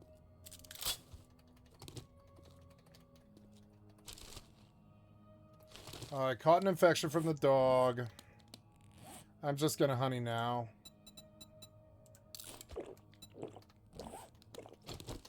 There we go. Now I'm tired. And I'll have to eat those vitamins that I've got outside, but that's alright. Okay, going back next door.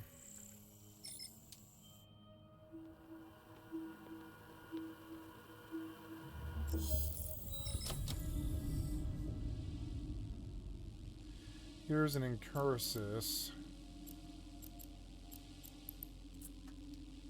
Warp drive active.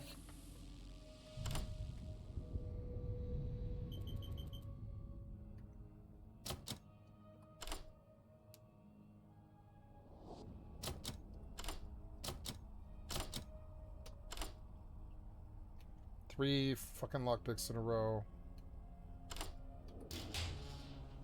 Yeah, the money is almost never worth it, but I think it sells Redukes.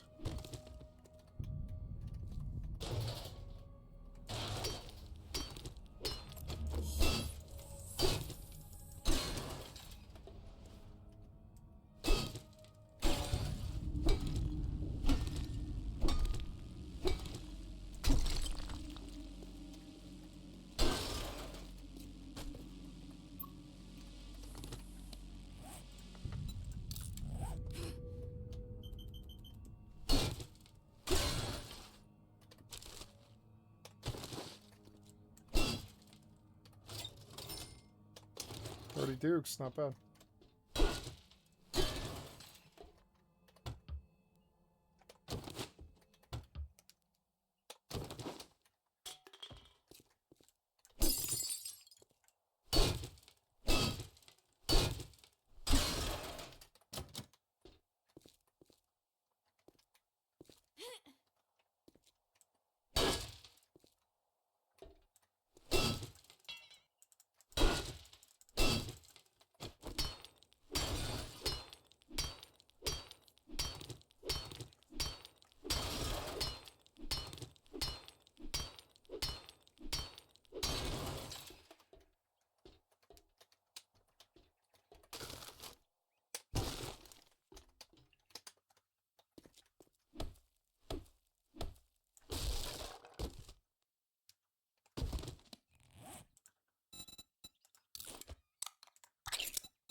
That was my quest credit.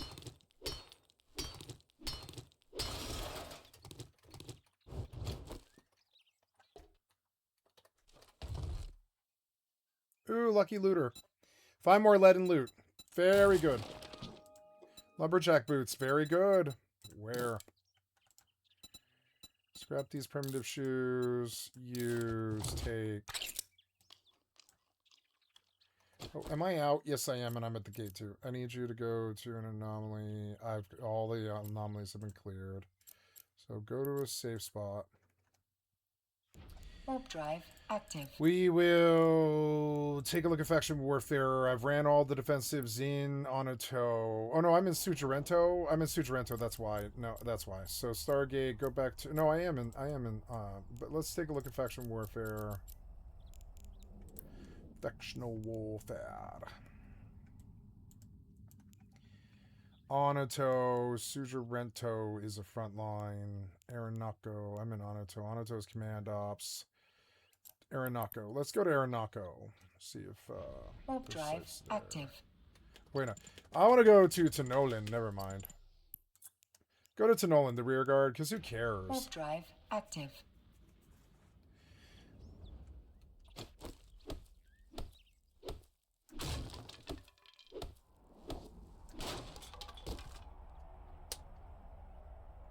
Vehicle adventures, vehicle crafting.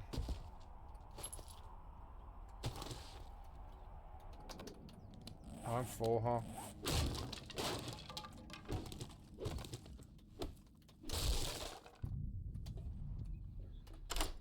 I'm out of lockpicks and I doubt I can fully get through this safe. I'm probably gonna have to bust it. Probably shouldn't spend lockpicks on this anyways. Yeah, so that was my last lockpick.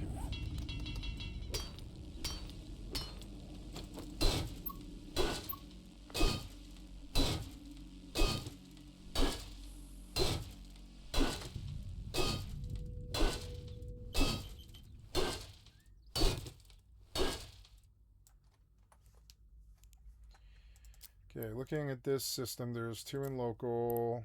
He's an enemy. There is anomalies. We're going to run them. Warp drive active.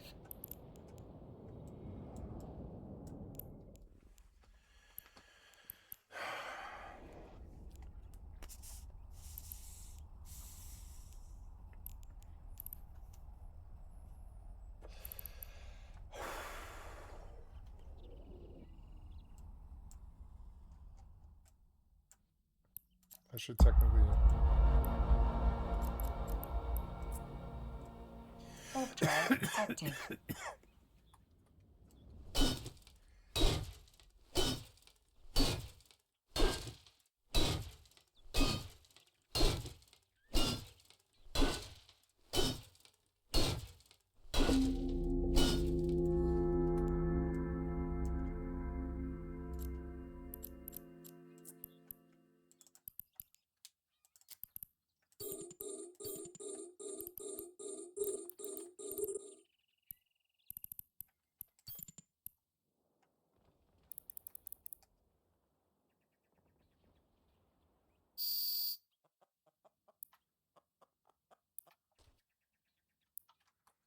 There's a chicken outside.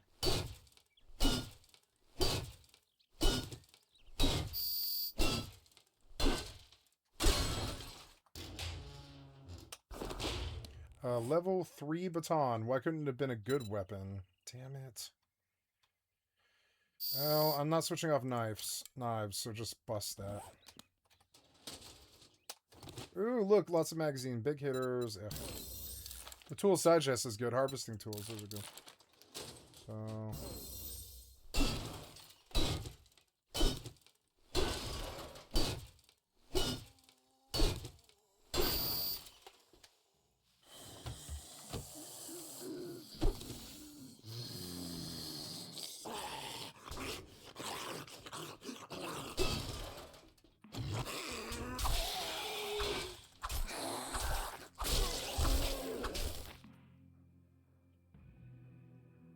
I love this game. It's very immersive, I gotta say, especially in hardcore.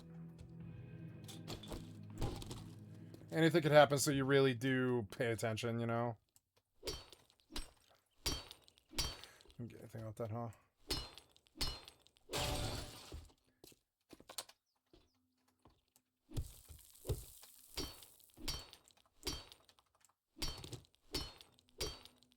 I'm gonna start selling everything for Dukes, because I don't really value this stuff, and if I need it, I can go get it.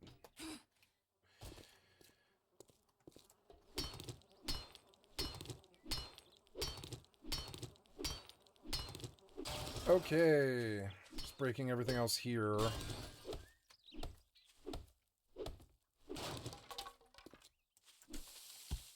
Yep, full.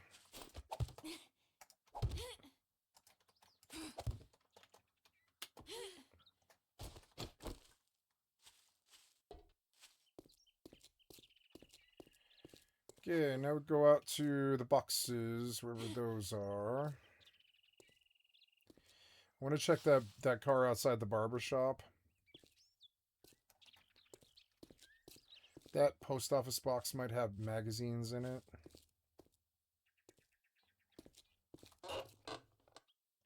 Ah. Batter Up Volume 6. Power attacks with clubs. No good, but I mean, eh. Ooh, level 11. I got XP off it, though. That's good.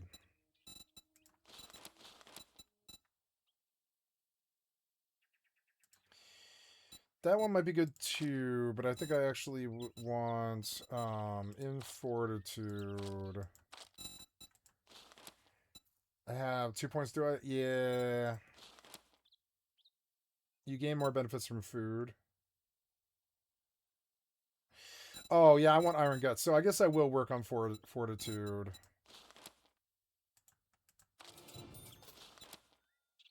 Stamina regen while sprinting is a really big deal, too. Yeah, there we go. So, oh. Let's shoot him.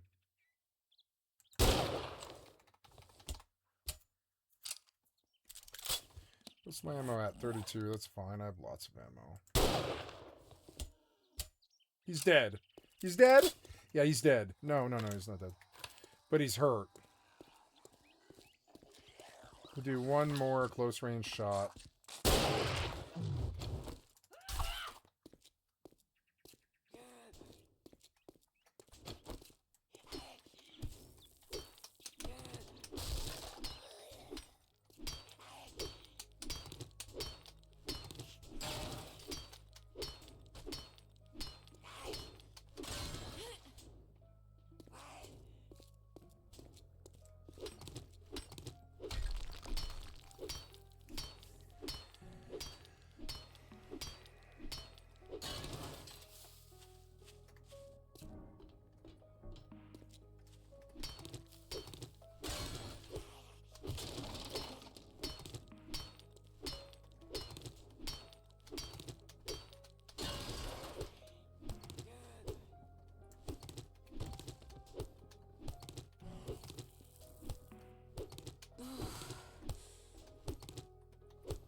Where are the damn boxes I put down?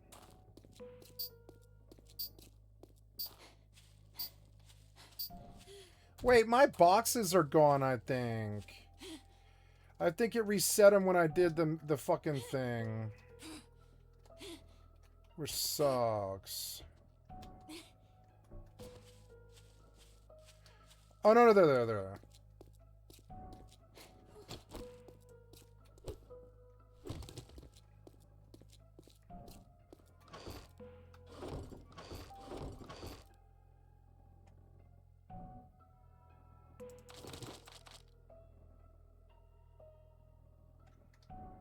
Pumpkin seed, plant fibers, feathers, meat, blood.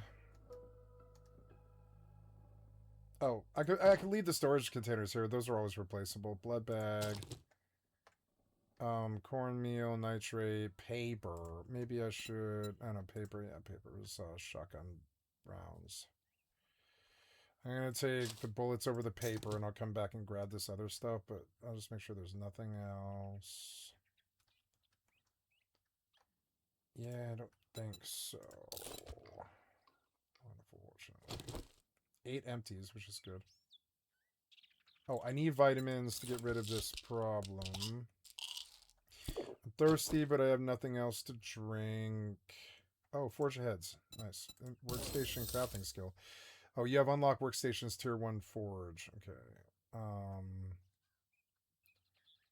I got an engine, which is also good. Vitamins are good enough to take away. I don't know about the clay. That's a really renewable resource, but leather isn't. Mushroom spore seeds, I'm not really too interested in those compared to... Yeah, I guess the paper. Yeah, the paper. And then this random stuff I can always come back for. I'm going to use a steroid.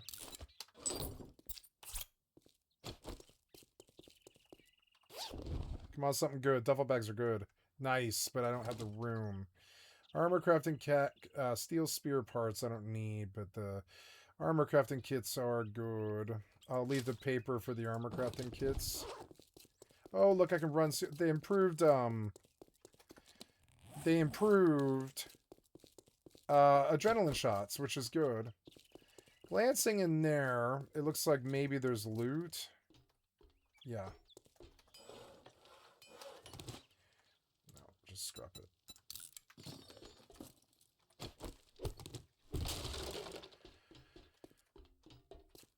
Come on, magazine. Yay! It's a big hitter, but that's club crafting. I don't know why it keeps giving me that. I don't care about club crafting, but okay.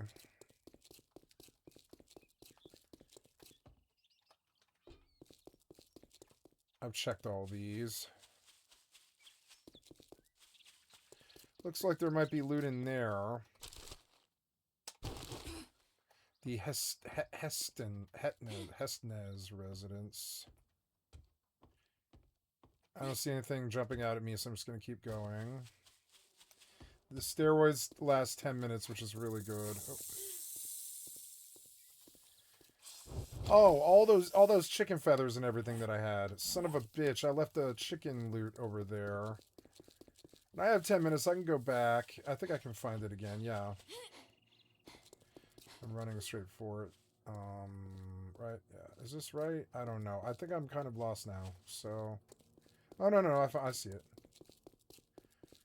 So in the ditch on the other side of this place, what's up in there? I wonder if there's something up in there.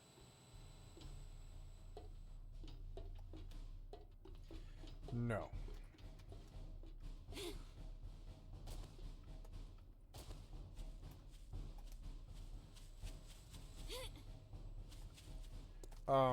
In the ditch by the boxes. No, this is a different monument. Oh no, there, that's the monument. So, in the ditch by the boxes was a dead chicken in this drain pipe. The loot might be gone now. Oh, the loot's gone now. That's okay. I didn't know it disappeared so quickly. It's unfortunate.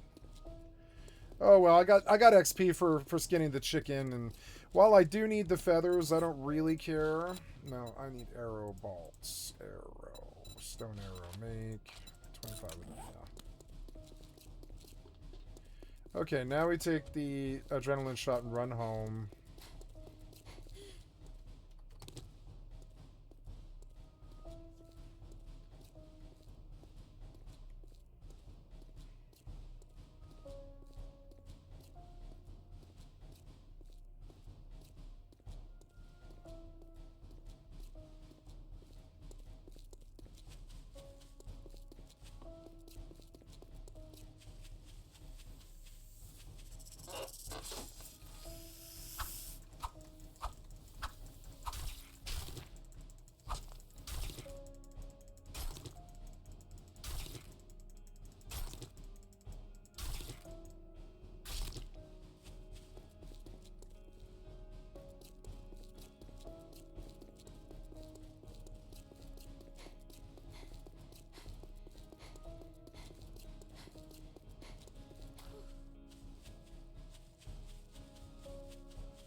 Perfect.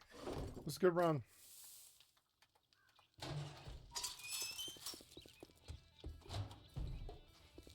If you drink all, you think you're pretty smart now, don't you? Art of mining. Here's your Can craft pay, blackstrap with super Einstein. strong coffee. Crafting skill magazine bundle is probably better for overall growth than the art of mining. Muckmen blackstrap, but it would be a long time before I reach like even being able to make it, so I'm just gonna take the bundle. Ooh, weapons flashlight mod would be good. Automatic weapons handbook. Automatic weapons do 10% more damage. That's the best thing in the whole lot. Shotgun crafting. Explosives crafting. Weapons installs into any firearm or crossbow. I will want this, but I know it'll fall. This is a rarer magazine that I think I should take. Yeah, at certain points I will use automatic weapons. So it's just better to take it now so I don't, don't have to get it later. We can always do buried supplies.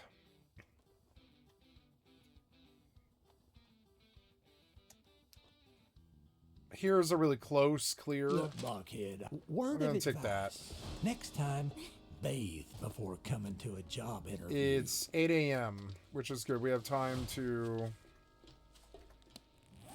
do a clear. I emptied out. I have a machine gunner magazine. Automatic weapons do 10% more damage. Tactical warfare, assault rifle crafting. Knife guide, that's good. Come on, higher level of knife. Oh. Okay, look at bone knife then. Knife. Bone knife level 2. Okay, good. So I want you to craft that when I take bone out. Bad storm. I'm fucking rained out. I'm out of wood. I'm gonna split this in half and run that.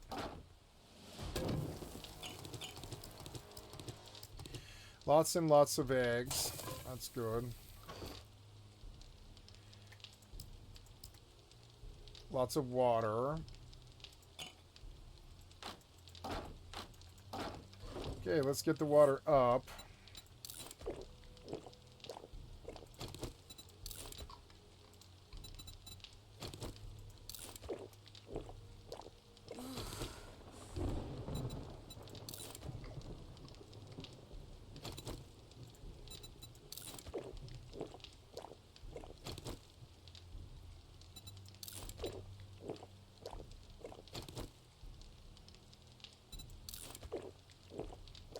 I drank myself to death one time.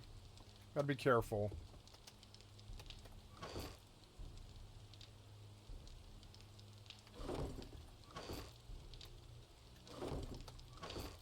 Wait, is that a schematic? No.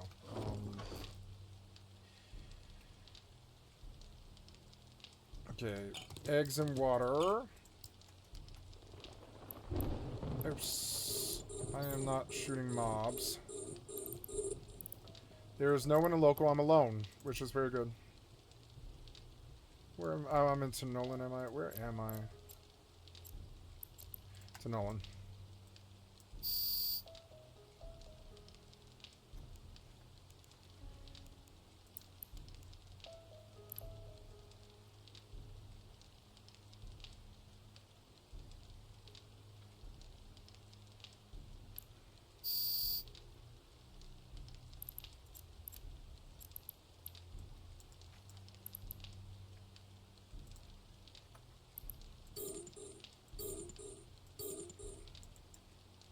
That guy's not in this side, huh? Blood.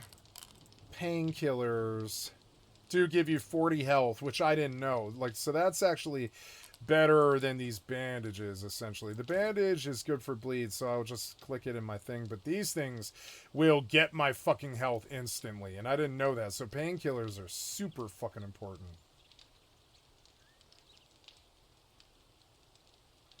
So, what else? I'm looking around for other high-powered 5.56, but I don't think I'm going to see that. I've got to pull bone to make a new knife.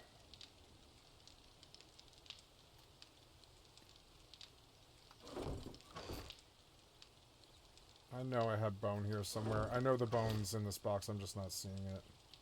There, take that and that. I need stone. Oh yeah, the water. I could keep cooking eggs, but I think I've got enough for now.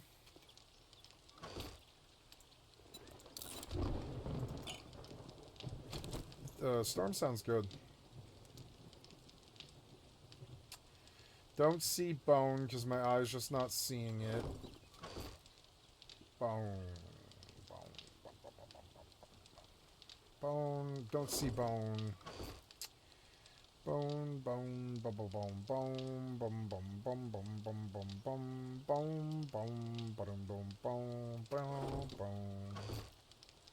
Still don't see bone. There we go. Maybe I best take 762 and save the high res for later. Yeah.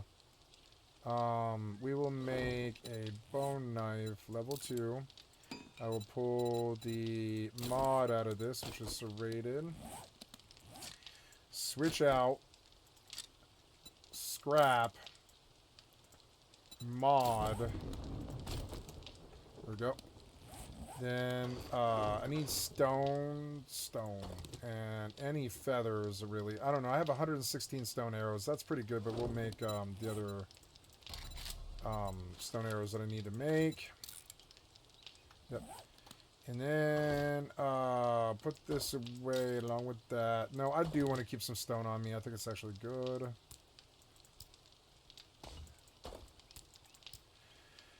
Very good.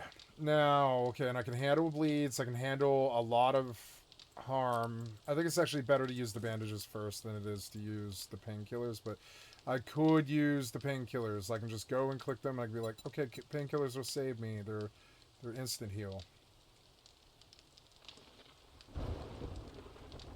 Okay, so...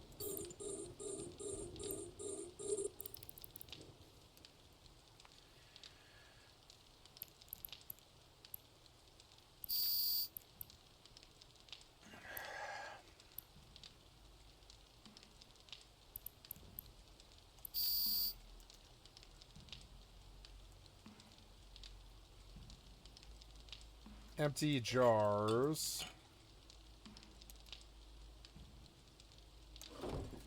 Can I make a workbench? No, huh? Workbench, workstation. What about a station? Can I make a station? Station. Chemistry station, but no.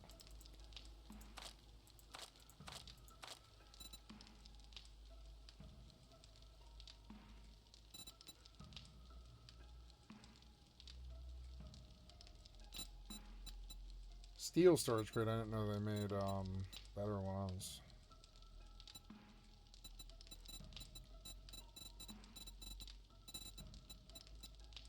Workbench.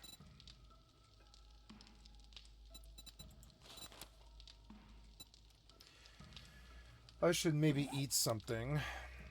I'm out of sausage, huh? Yeah. Or no, I guess I did eat this morning. Did I eat this morning? No, I ate last night. Did I? No, I don't know. No, it's that my stomach's a bit upset.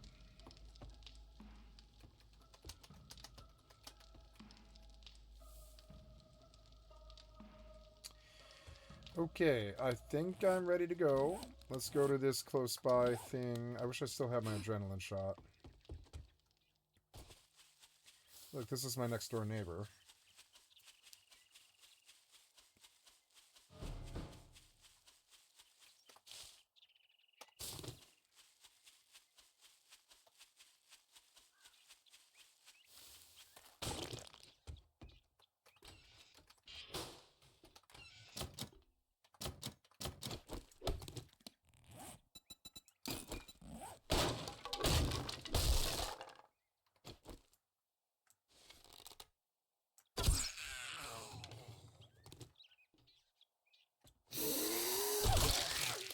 Right in the cooch.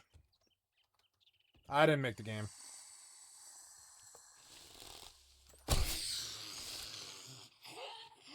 Right in the head.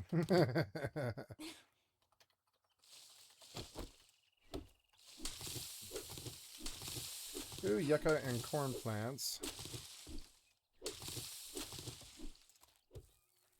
Hey, Sissy, I forgot you were sleeping in there. Yay, how you doing? Oh, damn. I did not hear him. Can't aim. So annoying.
This little Tristan has made me a lot of money, like 100 mil or something. Pay for a lot of Tristans.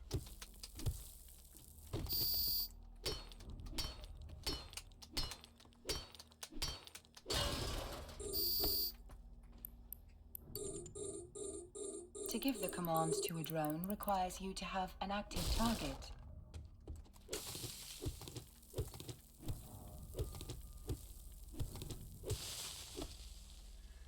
Yeah,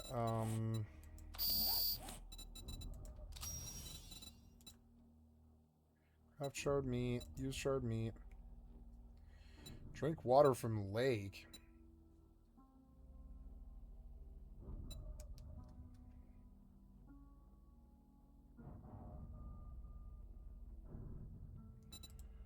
Drink water from the lake.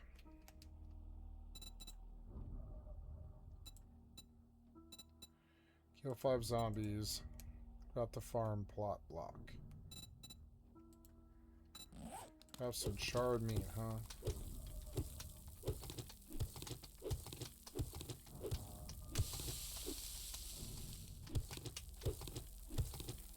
This is ammonium nitrate. It's actually really good. It's like how to make bullets.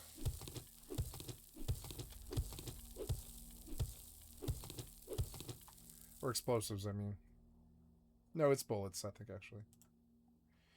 You took me here, but I didn't want to be here. I don't think I want the 7 days music anymore. I think I want kind of an immersive silence. So I'm going to do the in-game music volume to 0.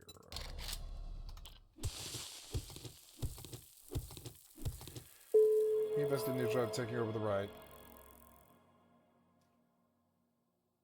Thousands of CEOs admit that AI is useless. From Happy Pancake. They have been planning this for decades. From Alex Perlman.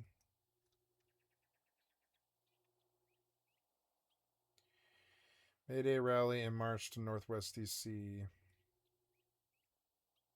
Oh no, it's in Tacoma. May Day, 2026 Tacoma, huh? Wow.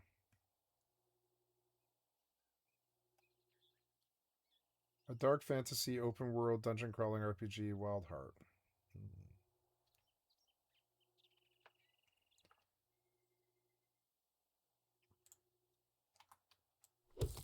My friends, how are you? It's fantastic to see you for yet another video, but as always, not good news today. We have got a major situation going on with the trucking industry coming out of Denver, Colorado right now, and by the end of this video, alarm bells should be ringing in your head because this is really, really bad. And I'm going to tell you about the whole situation, how we got here, what I think it means for the future. Want to go outside? It's a really scary time if you're a consumer in the United States trying to buy things, if you're a truck driver in the United States, or if you work in the supply chain in any kind of way. This is an extremely scary time, and I know I repeated myself, but it's really bad.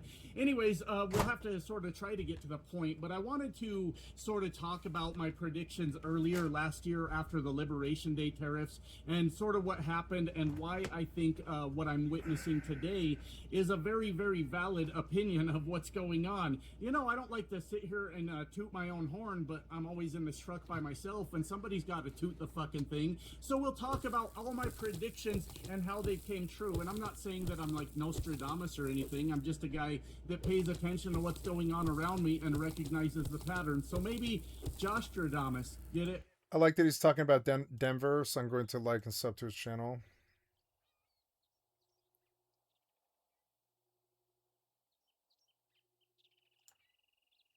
Because my name is Josh. That's very clever of me. That was really good, wasn't it? Anyways, I want to talk a little bit about that, the predictions before, and explain to you what is going on now, and how it's, for lack of a better term, a shit show going on in the trucking industry that is going to affect everyone. He's talking about Henderson, Colorado is one of the big trucking depots in the country. Not depots, but like just center of operations. It's like a center of operations called Henderson, Colorado. One of the cool things about Denver, Colorado is you don't really have to be a loser there if you can drive. Everything's so fucking far apart that the transportation industry or the trucking industry does really, really well there because everything's so far apart. So they built Henderson, Colorado, which is about an hour out of, or I think it's like an hour, maybe it's a little actually closer. It's like half an hour or 35, I think it's actually 35, 40-minute drive, I think, out of Denver. And maybe it's an hour actually, but yeah, it's like, you know, it's only about an hour out of Denver. And you go to Henderson, Colorado, and there's all these trucking depots there where they bring the big trucks to go in and out with all the stuff that they move around. And as a Denverite, I've always known, or remember the Mile High, I've always known that, and I've done it before, I've done this before, I went up and I applied, and I actually got accepted at a trucking company, because, you know, but I realized that I really shouldn't be doing trucking while high on methamphetamine, because I realized that they might actually really interview me a ton. Not just interview, but like I might actually have to talk to people a lot. And if I show up high on methamphetamine in that industry, they'll probably just fire you, and you'd never be able to work in the industry again. So I just took the acceptance in the school that I went to, but I didn't go actually take classes. And I thought about becoming a trucker because I was like, well, I'm a taxi driver who's out of work, and I know I could become a trucker. And that's what my mom always said. She was like, go to Henderson, Colorado, and there's always ads in every magazine and in every newspaper about, you need a job, come up to Henderson, Colorado. We'll hook you up inside of 3 weeks. We'll have you out on the road in a truck, paying you like $45,000 a year. And that was 20 years ago. They probably pay like 60 now or something like that, 70. And so, you know, so I've always known this. And so I have some experience with Henderson, Colorado, and I know where he's based out of, and I know what he's talking about. And it is kind of freaky that what I read the caption or the comments, and it said, he was saying that what the video is about is that he's not getting contracts anymore. He has to drive 500 miles away. And that's very weird because Henderson, Colorado is a trucking mecca for the entire country. That's weird. and it does unsettle me. And if it already hasn't, it's coming. It's on its way. So you guys remember, roughly a year ago now, we're getting close to a year I want to prove I know what I'm talking about by dropping the town name before he does. Henderson, Colorado. ago for the Liberation Day tariffs. You guys remember that? And I started pointing out to you all the things that I was noticing in the trucking industry. It was a very weird thing. Seeing truck stops that were full when they should have been empty, and vice versa. Seeing truck stops that were empty when they should have been full. Yes, there is in fact a pattern to how all of this works. And since I'm a veteran of the trucking industry with over 13 years of driving experience, it stood out to me as something that was odd. Yeah, you know, I was a taxi driver for 17 years, and I am actually a veteran of the taxi industry. I worked for Yellow Cab, Metro Taxi, Grubhub, Uber. I was a private contractor with a square trade swiper. I was a drug dealer that moved weight. I was a person who, had cartel contacts that I drove for and stuff like this. And I would say I'm a veteran of the transportation industry. Now, my mother won't believe that because she wasn't in the goddamn car seat with me. But I mean, like, nobody was. It's a solo thing. Most of it, you're an independent contractor, or you're just, you're like a licensed contractor and you work with a company. But it's like, most of it's solo. So nobody was there. But I mean, I made my living off that for 17 fucking years. That's how I paid rent, and that's how I lived. I had not too many cars, but I had some cars that I bought, used cars that I bought. I did pretty well, in terms of what I did. And so I do feel like a veteran of the transportation industry, and I care about Henderson, Colorado, and I care about this guy being weirded out by his job because it indicates that something weird is going on in Denver, and that scares me. To say the least, right? And I have a very strict policy when it comes to being a truck driver.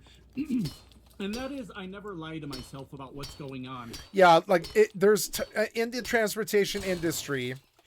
Like, I remember it happened to me the worst. I remember this point where they were sending me out to to DIA with airport rides because I was consistent working every single day as a taxi driver. So they reward you by giving you these nice rides to DIA, and they try to sync them together so you get 1 or 2 or 3 or even 4 of them.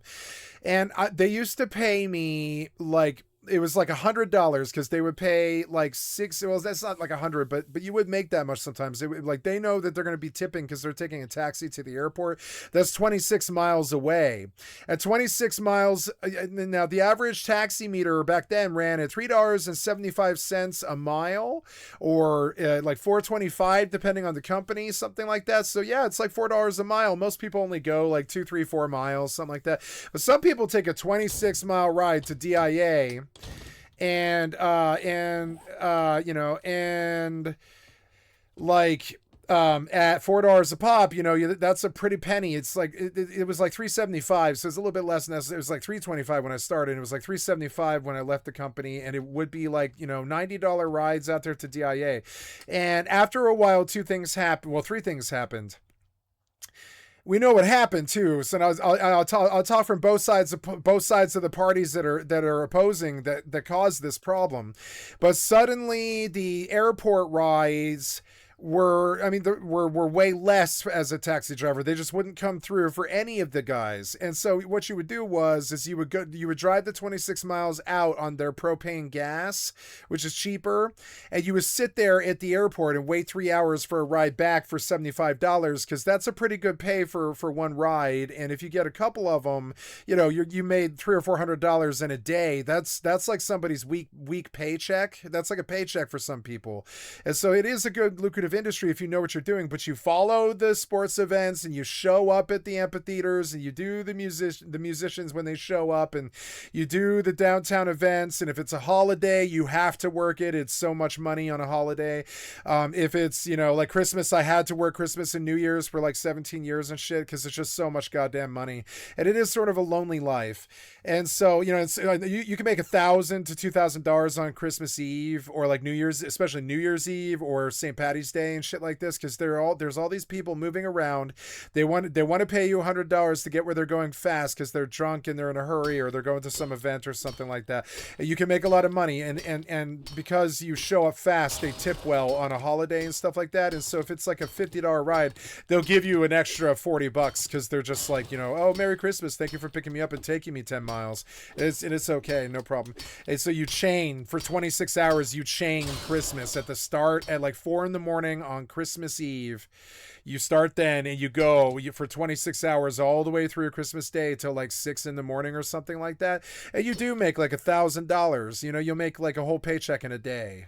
So it was a good industry like that, and I am a veteran of it, but you have to follow it.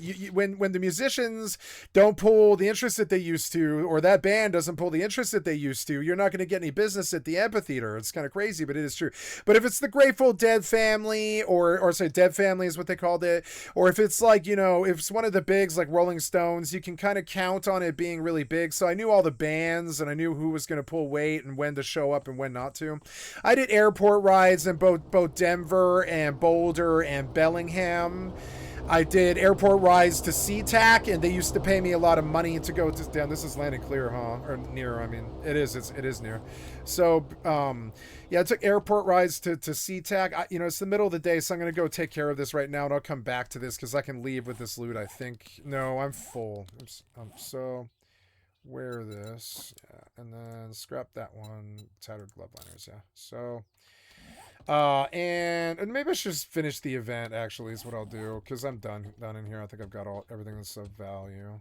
So feeling like a veteran of the transportation industry is kind of interesting. And so I would finagle things like for a while there, I realized that there was way more money in strippers than there was anywhere else in the industry, because they always live 5 or 10 miles away in some prestigious apartment because they make so much money per year. They can afford these fancy ass apartments. And that's what strippers spend their money on, that and drugs. Right.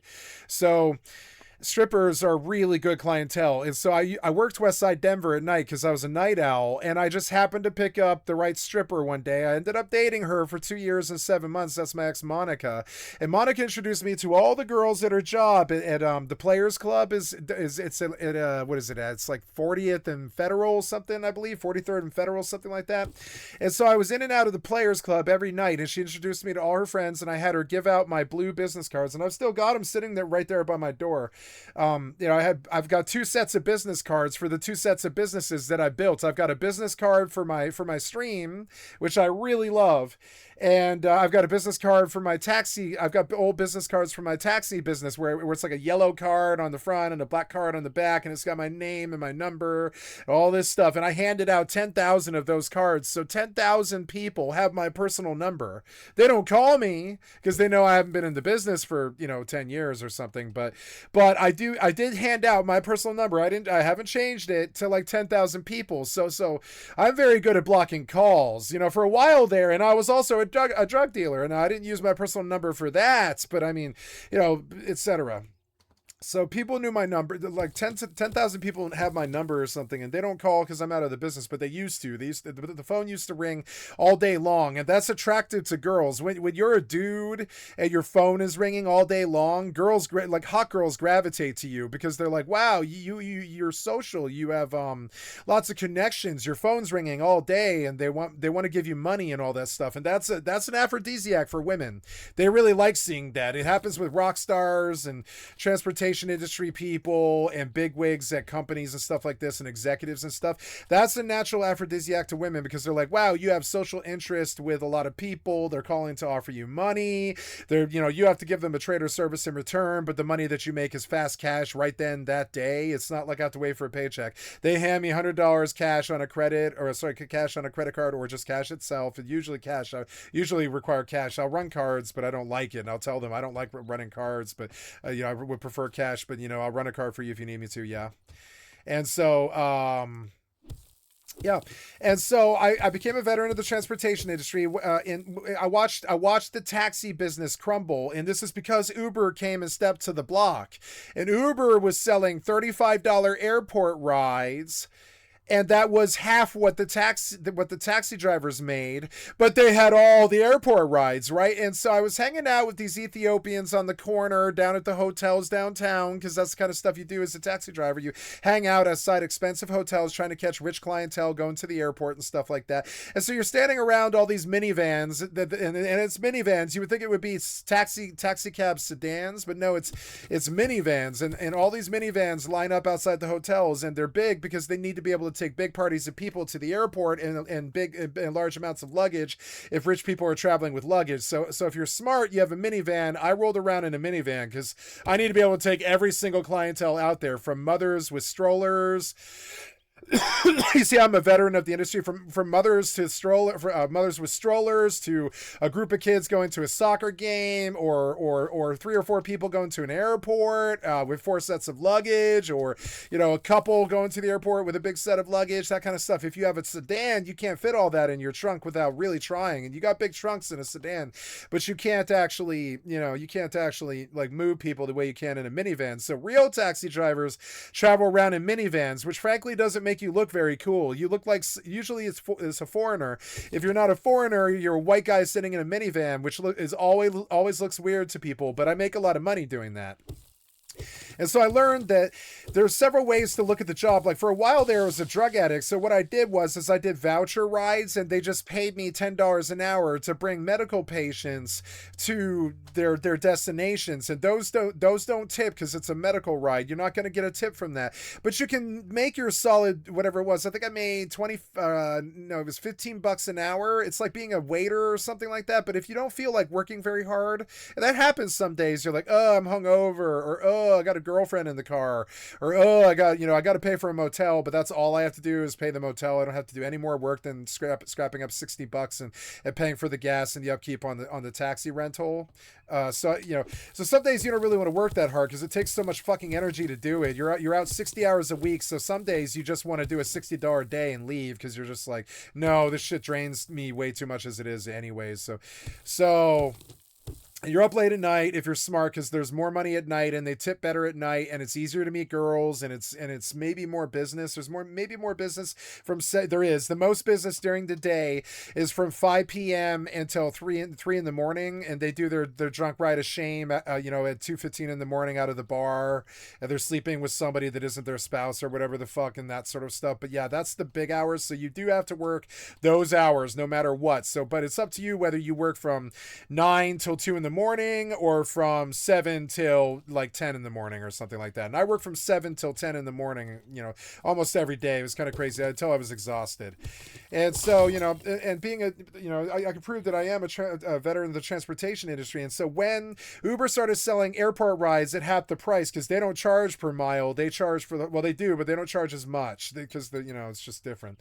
So because the owner operates the car, Uber doesn't care how much mileage you do because it doesn't run their taxi down, it runs your car down. So they pay a little bit less, but they have more volume. They've got twice the volume of the taxi industry because they move faster and they can get there faster. They get there sometimes three minutes. Though if you hit an Uber ride downtown at the right time, you will have a 2-minute wait before there's somebody literally parked right at your feet, being like, hi, waving at you, pointing at the phone, I'm Uber and stuff. And so, most people use Uber because you don't want to wait. You don't want to wait 25 minutes for a taxi drive. That's more for going long distances like cab rides to the airport, that kind of thing.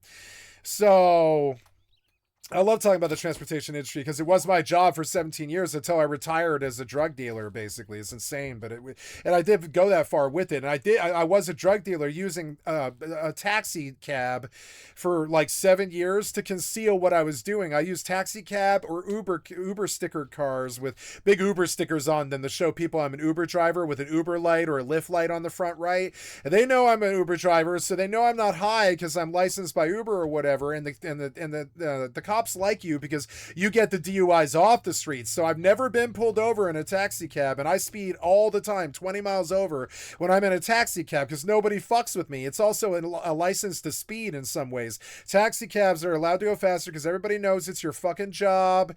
Everybody knows you're keeping the drunk people off of the fucking streets and not driving and stuff like this. And you're taking grannies to the airport and kids to their school and stuff like this. And so the fucking the cops don't harass you, and I use that to move strippers around, to sell drugs, to have possession of drugs, to use drug businesses and move cartel customers around. And I used it to move weight around and stuff like this. And it was a clever way. You know, the transportation industry is one rife with opportunities. And so I learned that when Uber got airport rides for half the price, I just left the taxi company for Uber. I'd been with Yellow Cab for 8 years, and I did the other 9 years it was as an Uber driver and an independent contractor and a car renter. Like I would rent cars from Turo, and I would do my own business as a drug dealer. I wouldn't even sign up for Uber and stuff like that. Sometimes I would switch off my flag essentially, and I would just do private business for a while if it was more lucrative. But I would go back to the Uber if I needed steady money that day. If I needed $100 that day to pay a motel room or rent or something like that, I would just go back to Uber rides, you know? And so, and then when Uber started losing their volume of airport rides because they started charging more, which was good for me. I would make like, you know, $48 sometimes I make more than that. I would make the same old money that I would make as a taxi driver. I'd make like $85 on a surge price airport ride. And I learned that you could catch those at 3:15 in the morning. So I started sleeping with a girl downtown, which she offered me her apartment. She was like, you can live here and date me. And she said that the first day she met me. And I was like, absolutely. I will take it, and I will tell you why. I can sit here in your living room naked and play video games at 3:15 in the morning, which intrigued her. She was like, that's what you want to do? And I was like, yeah, I can sit here naked at your apartment. I can wake up at 3:15 in the morning. I can smoke a bowl of speed, and I can wait for an airport ride to come through, and it'll be surge pricing because it's 4:15 in the fucking morning, right? And you're trying to get out to the airport, and you make like $50, $75 or something like that. And if Uber likes you because you're consistent, they send you home with the airport rides that are coming in at like 4:50, 5:50, 6:50 in the morning is when most planes either leave or arrive, because most planes take like 4-6 hours to get where they're going, right? Maybe a little less, a little more. But so you see these waves at the airport, you know when people are coming in, which is 3:15 in the morning. They leave Denver to go out to DIA because it takes an hour and then 2 hours sitting at the terminal. It takes like an hour if there's traffic, but it's like 35 minutes if there isn't. 35 minutes out in the taxi to go 26 miles. You sit at DIA for 2 hours in the concourse while you wait for the plane to take off. So they go out at like 3:15 in the morning. And I was like, yes, I will date you. Yes, I will live in this apartment. And I will tell you why. I don't mind fucking you. I don't really find you that attractive, which I said to her.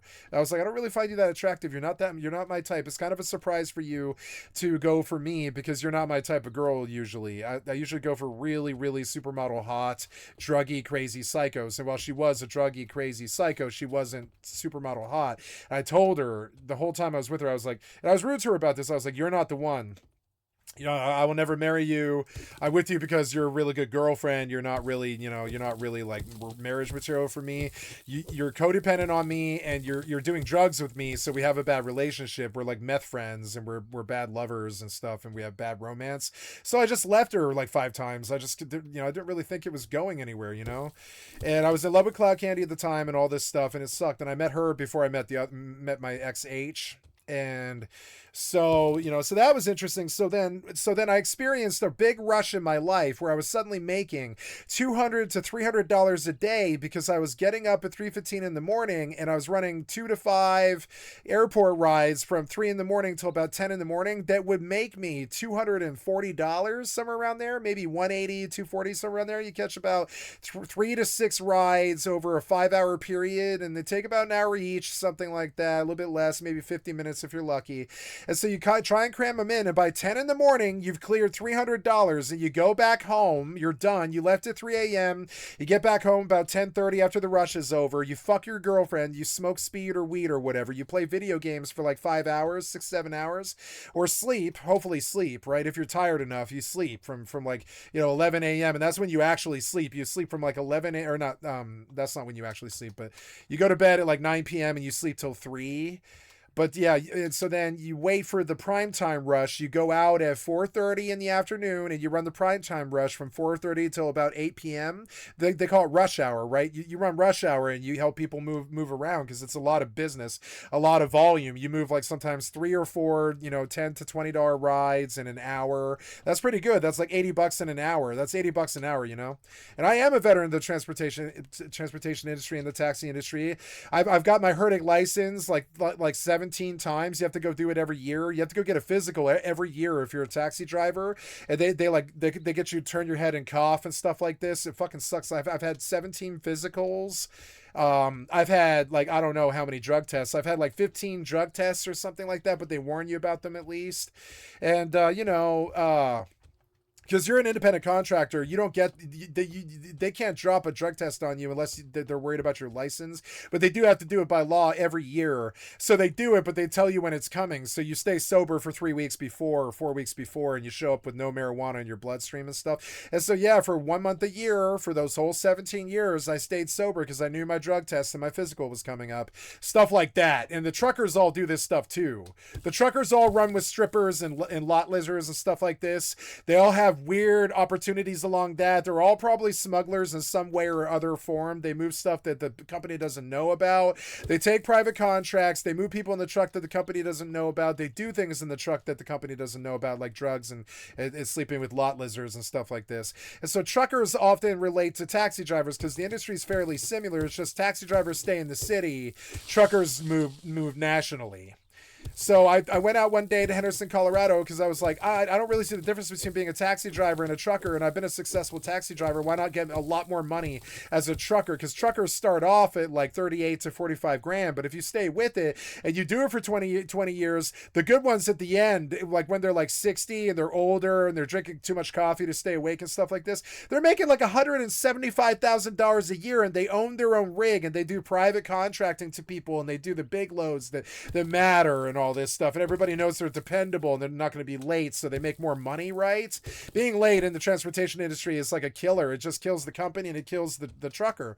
They'll fire your ass if you're late. So so if you've been not late for 20 years, they'll pay you $175,000 a year, which was what was so attractive about trucking in Henderson, Colorado to me. But then when I realized that if they ever found out I was high on meth, it would not only blackball me in the trucking industry, it would blackball me in my native industry, which was taxi drivers. So I was just like, I can get around the drug issues in the taxi driving industry, which is not being high when I deal with customers. I'm totally sober.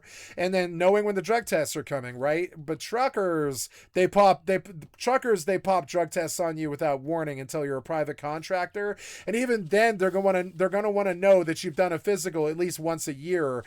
All your clients are going to want to know that you don't have any speeding tickets or any problems. You're not insane. They're going to know. They're going to want to do crazy things like physicals. If they're paying you $175,000 a year as salary truck driving and stuff, they're going to want stuff like physicals and test you and stuff like this. And you're going to talk to a lot of bosses, and if they ever detect that you're high, they're going to fire you right then and there and ruin your 20-year career, and you don't get your retirement money, although I don't think you get retirement money in the trucker industry, which is another problem with the trucker industry and the transportation industry. There is no benefits but that which you give yourself. They don't insure you. They might cover your vehicle if you slide on black ice. Like, that's what happened to me. I slid on black ice one night on Santa Fe with my girlfriend going home to the motel room one night. And we spun like 360 a bunch of fucking times and slammed into the fucking embankment. And I totaled a black Metro taxi cab. And they sent down an inspector, and because this happens all the time, and they sent down a boss, and the boss and the inspector take a look at the wreck, and they see the spins on the fucking ice on the concrete, and they see that we're not high, and they see that, all this stuff. And they was just like, you go and pick up a new taxi in the morning. And I was like, really? Okay, I thought I might have to pay something. And they were like, no, this is black ice. It happens all the time. We damn near spun out on the way in. They were like, no, we can see that this is black ice and we know what it is. And we see this all the time. And so go and get a new taxi at the fucking pen tomorrow. And I'm like, no, really? I've had this taxi for 4 years. And they're like, yeah, just go get a new taxi, get your stuff out of it and go get a new taxi at the pen tomorrow. And I was like, okay. And I go to the black Metro taxi pen, and they hand me another propane taxi, like nothing. I took a minivan. And so, so it's an interesting industry. I know a lot about it, and I tried to like parlay it into kind of running a private stripper business or a private cartel transportation business or a private drug dealer business. I tried to expand it into an inland empire, and I tried to move like speed and strippers across state lines and stuff like that between the Pacific Northwest and Colorado. And I tried to build a crew out here and a crew in Denver and connect them and become like that guy from Blow, Gorgeous George or whatever. But I mean, because Blow was my favorite movie when I was growing up. I wanted to be Gorgeous George. I wanted to strike it big and sleep with all the hot women and do drugs all day and be a drug dealer or a smuggler. That's what my life stream was, kind of that, or be a bank robber. And I hate to say it, but yeah, anybody I know will tell you, up until I was 25 years old, if anybody asked me what I wanted to do with my life, I would say bank robber. I would even say it to my mother. I'd be like, bank robber. And they would laugh. And then they look at my face and they're like, whoa, you're not kidding, are you? No, I'm not kidding, no. Bank robber, bitch. Bank robber. So... yeah, and that's my bit about the transportation industry. So I care a great deal about Henderson, Colorado, because they're like the biggest like inland empire trucking city in Colorado, definitely. And I don't know, but maybe the Midwest too. They're like the biggest trucking. Probably Chicago's bigger. Yeah, Chicago's definitely bigger. There's going to be a bigger town in Chicago that's like a trucking town. But Chicago's the only one that rivals Denver. I'm fairly sure. There's none of the other big cities in the Midwest that have huge trucking concerns like Henderson, Colorado. So I know a lot about Henderson, Colorado, because without Henderson, Colorado, I'm not really sure we have Colorado, frankly. So that's my thoughts on this. Which is honestly a thing that us truck drivers do. It's a coping mechanism. Yeah, it's a coping mechanism. When you're sitting there begging for business and not making enough money, you sit around dreaming about what to do to get some edge, to maybe make time and time of feast and famine. Like transportation is always feast or famine. You have to wait for contracts or rides to come in, and sometimes it's famine. So when you're in the and I used to talk to taxi drivers about this, like, how's the feast and famine? And they'd be like, more feast than famine, or more famine than feast, because they know what I'm talking about, right? I used to say, like when I introduced myself to taxi drivers, because I'm a social guy, I've smoked cigarettes for 27 years, so I'm out there smoking cigarettes on the sidewalk, and I want to talk to you about our business, right? I'm like that. I was like a detective. Tell me about our business. Tell me what kind of money you're making. How many miles are you driving every day? How many hours do you work? How much money do you charge? What's your meter at? How's your company? How's your wife? How's your family? Do you have a girlfriend, etc.? Are you a loner, like Robert De Niro from Taxi Driver, or do you have a family, etc.? I used to ask these questions. You get interesting answers and stuff, and so I learned that all the good taxi drivers quit Yellow Cab and they went to Uber, and they joined the airport rush when Uber first started, and that's what I did too. I drove DIA to from Denver to the airport when it first started. And, and it was good. It was a really good time in my life. I was making between, $120 and $350 a day. I had a girlfriend living downtown in a jet set apartment in downtown, right off of Colfax and shit like this. It was insane in Park Hill. I was just having the trip in the life fantastic, essentially. And I love the transportation industry, but the problem is I'm too crazy to stay there. I was never able to do it 24/7. It's 24/7. I would always take these 5-week breaks while I go chase being a drug addict, or chase being a drug dealer, or chase a stripper, or chase where I'm homeless and I can't afford a car or a rent, or I can't afford my insurance or gas and stuff, or I'm facing something with my friends and I can't work right now, or there's something with my inner circle, like my friend shot himself after killing his father, stuff like that, and I'm not working, it's just too much, I'm under too much stress, our inner circle is falling apart, etc., stuff like that. And so that's my stuff. That's my little chat about the transportation industry, which I hold very near and dear. I care what this guy has to say. I used to watch a lot of taxi streamers. Like I used to only watch taxi streamers. They would talk about the grinds that they were on, the problems that they faced, the loneliness. Like I'm not a lonely person, but when you're stuck in a minivan for 12 hours a day, only talking to the people that get in your car for business and stuff, it's lonely. You don't get to tell anybody about the video games that you like unless they bring it up in a conversation, and you don't talk about yourself. It's all about them. They're your customers. So you're just like, how you doing today? You doing good? Etc. And but you don't volunteer volunteer anything because you don't know if they want to even talk to you. So you're just like, you open up, you say, how you doing? And if they want to talk, they'll talk to you. And if they don't, they won't. And so I liked it, but it is incredibly lonely. And after a while, when I was high on meth, I was terrified of them detecting that I smoked a bowl of meth like 18 hours before I went to work. And so I would just like, I wouldn't talk at all besides hi. And they go, hi. And I'd be like, you're going to blah, blah. And they'd be like, yep, I'm going to blah, blah. And I'd be like, okay. And then I just don't talk again for 25 minutes or whatever. And they can sense that I don't want to talk. And this is because I don't want them going back to my bosses saying they detected that I was high, because that ends your career in the industry overnight. It happened to everybody I knew. I had so many taxi driver friends who were independent. And if anybody ever detected that you were ever like drinking the night before or high or anything like that, if any of your rides complain to your boss, the pen just fires you on the assumption that you're DUI. They just fire you. They don't even ask. They just fire you. They're like, we got a bad report from a customer. It's never happened to me, but it's happened to some of my friends. We got a bad report from a customer. They're saying they smell some alcohol on your breath. Is that true? And you say no, and they go, no, we believe the customer over you because they're the one that pays us money, not you. And they just fire you. And so yeah. So that's my transportation industry stuff. One time we took a ride to the fucking what was it, the 7-Eleven to go get cigarettes or something. And my girlfriend and I downtown and like get donuts, and we were going to the 7-Eleven, which was only 10 blocks away, but it was a bad blizzard. So we were like, let's take the Uber. You made money today. Let's patronize another Uber driver and go down to the 7-Eleven and back and not have to walk 20 blocks in a blizzard, right? And we get this dude who's fucking jumped off the jump juice. He's so drunk that he can't even respond to us.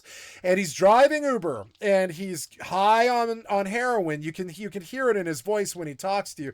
Hey, how you doing?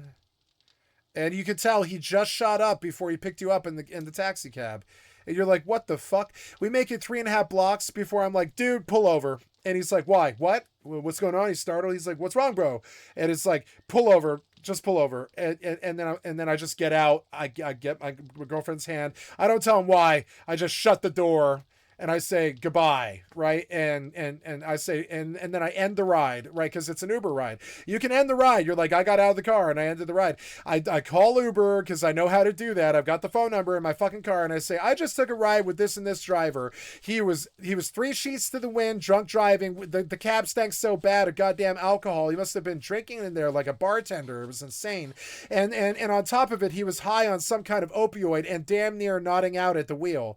And they're like, are you serious, sir? And I was like, yes, I'm dead fucking serious. I'm an Uber driver. I'm not trying to get my competition or anything like that. I just got out of the car after 3.5 blocks and got my girlfriend out of the car. I'm not on the clock. I'm going to the 7-Eleven, right? I was only going 10 blocks, but I couldn't even make it 3 before I felt that our lives were at risk. So I just told his ass to pull over, which he did to his credit. And then, I was just like, I can't drive with you. You're fucking drunk. You are DUI right now as we speak. You're also DWI, which is driving while under the influence, which is like, drugs. And I was like, I'm not doing a ride with an Uber driver that's fucking drunk and DWI. I'm not doing that. I'll get fucking wasted on the way to the 7-Eleven when he drives into somebody on the other side of the road. I'm not fucking doing that.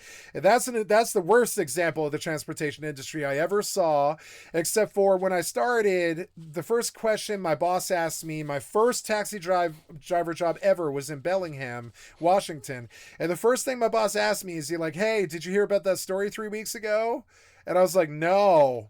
What story? He was like, how have you ever worked in the industry before? And I was like, no, I've never been a taxi driver. I'm brand new. You're gonna have to train me. And I was like, oh, cool. He was like, oh, cool. I like that. No, that's no problem. Yeah, he was like, so in the interest of just FYI, somebody 3 weeks ago slashed one of our drivers' throats on the I-5 corridor, about 15 miles south of the city of Bellingham. And I was like, he slit the throat of the driver? Yeah, he forced him to pull over at knife point, and he slit the throat of the driver, and then he ran. He didn't even steal the taxi cab. He just ran. And I was like, wow, why? Was the guy robbed? And he was like, no, it was a crazy serial killer murder probably. We still don't know why.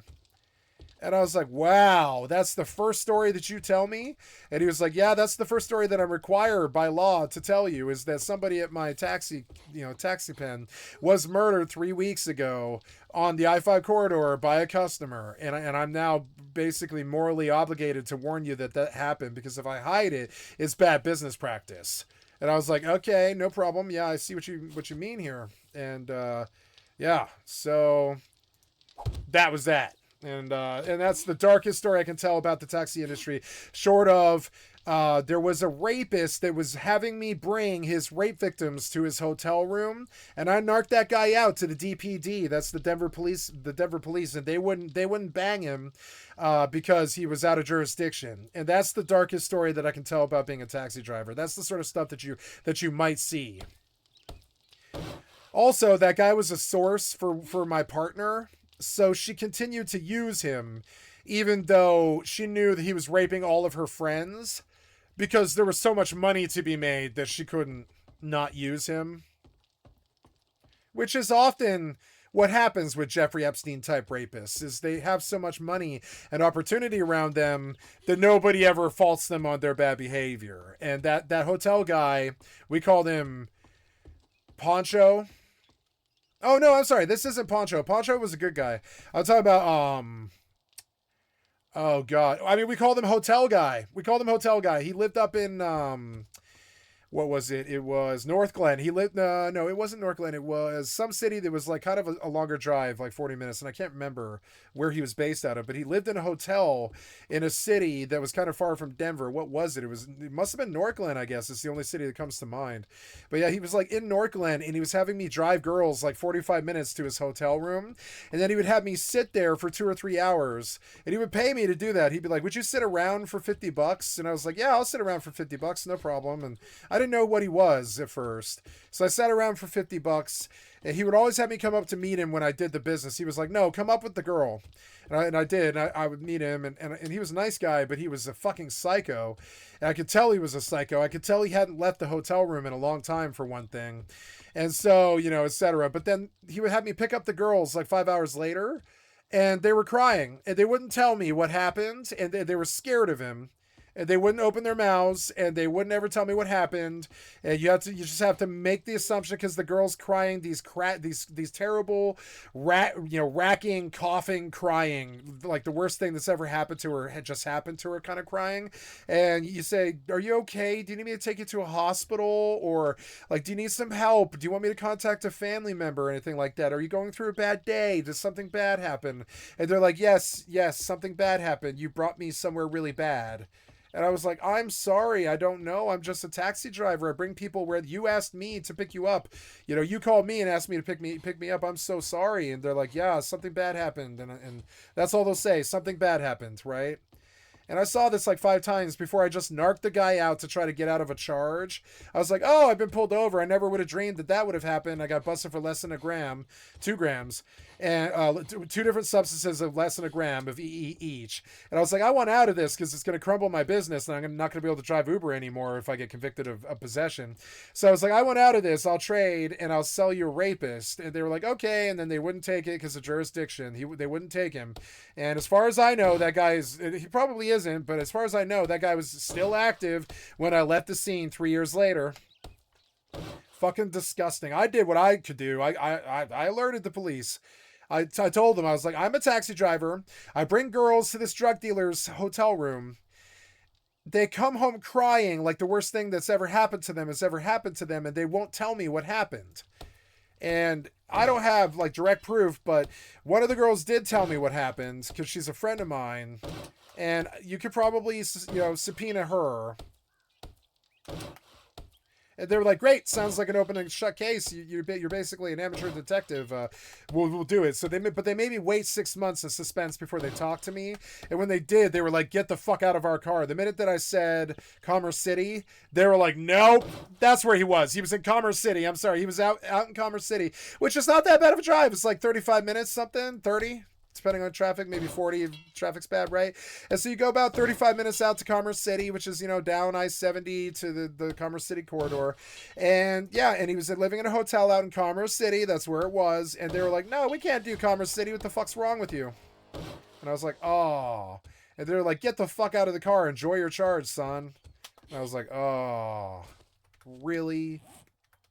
And they were like, yeah, get the fuck out of our car. You wasted our fucking time. Don't waste any more of our fucking time or we'll bust your ass. And I was like, okay, bye. You know. It was terrible. And that's all examples of transportation industry woes.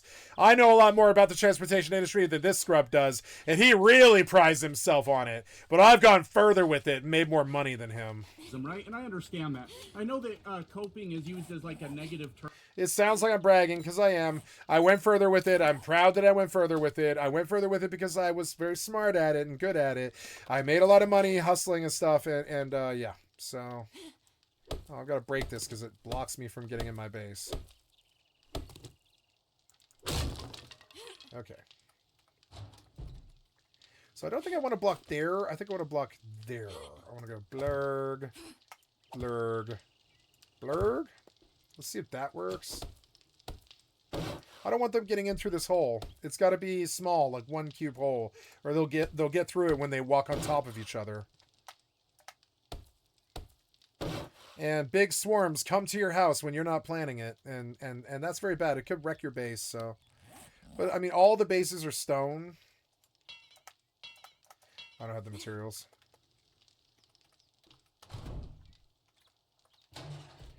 Okay, now that I've dumped... oh no, I haven't dumped, but I need to open this and use it. Okay, I'm going to hold this plot in my hands, and I'm going to use it. Yovo Loxi's Tier 1 coffee.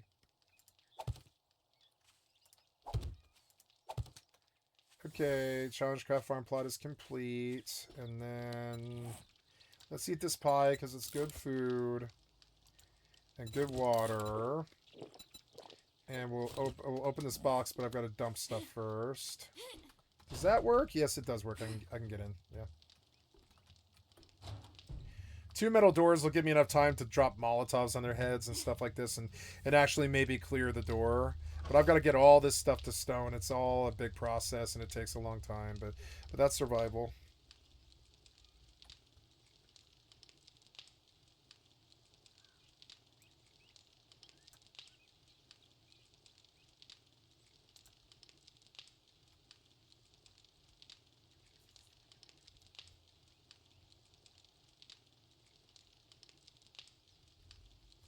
If Twizzy is playing Rust, I'm going to get back on. Term that like a lot of right-wing lunatics use when you put the facts in front of them and tell them what's wrong. They say you're just coping. But when you get into like more like mental health type of stuff, which we're not going to dive too deep into, what I'm trying to tell you is sometimes a motherfucker needs a coping mechanism, right? And a lot of times truckers have a habit of lying to themselves about what is going on, about how much money. Yeah, like, can I make more money? It's just fickle. She's a fickle mistress, transportation. Maybe I'll make more money tomorrow, because sometimes it is like that. It'll be dry, and then suddenly it floods in. You're like, oh, I'm rolling in money again. And so it's kind of like waves going in and out. So when the waves are out, you're not really feeling the water, you know? It can be really scary. You're sitting there being like, will I be able to eat tomorrow? So you're thinking about everything that you can do to improve your job, everything. And I loved my job. I was passionate about it. So I did do stuff like that. So I was like, I know I can make more money handing out cards to strippers at the Players Club than I could ever make just taking general rides from the public in West Denver. So I did that. I had my mother make me a taxi driver card and laminate 1,000 of them. And I handed them to my ex-girlfriend. And I told her, hand them out to every girl that you see at these clubs. And I'll do $60, $100 rides and I'll buy us drugs. She was like, you'll buy us drugs? And I was like, yeah, if I get $50 rides from strippers every day, and I won't cheat on you or anything like that. I'm not like that. You know, I promise I won't. And you know, and you know, I'll take stripper rides all night at $50 a pop, and I'll buy heroin. And she was like, yeah, no problem. I'll go hand these out. And she did. She's like, hey, do you need a ride? Do you need a ride? Do you need a ride? She was a really ultra social person. And she's like, call my boyfriend. Call my boyfriend. Call my boyfriend. And she made me so much goddamn money. I love that girl. I would marry that girl if she wasn't such a crazy junkie. I love that girl. She did for me. She made me thousands, you know what I'm saying? Tens of thousands of dollars. we're making about how it's worth it. And I didn't make a lot of money. I only ever made enough money in the transportation industry to survive and live comfortably. That's it. That's all I never owned a home. I never, I did better on disability than I did working. I'm sorry, because it is feast and famine. It's terrible. The rent's always so terrible. The taxi rental and all the mileage and all the gas is fucking terrible. $5 a gallon of gas. It wasn't like that at first. When I first started as a taxi driver, the gas was $2.80 a gallon, and we thought that was murder. We thought that was murder. We were like, Jesus Christ, it's $2.40. That is triple what we are used to.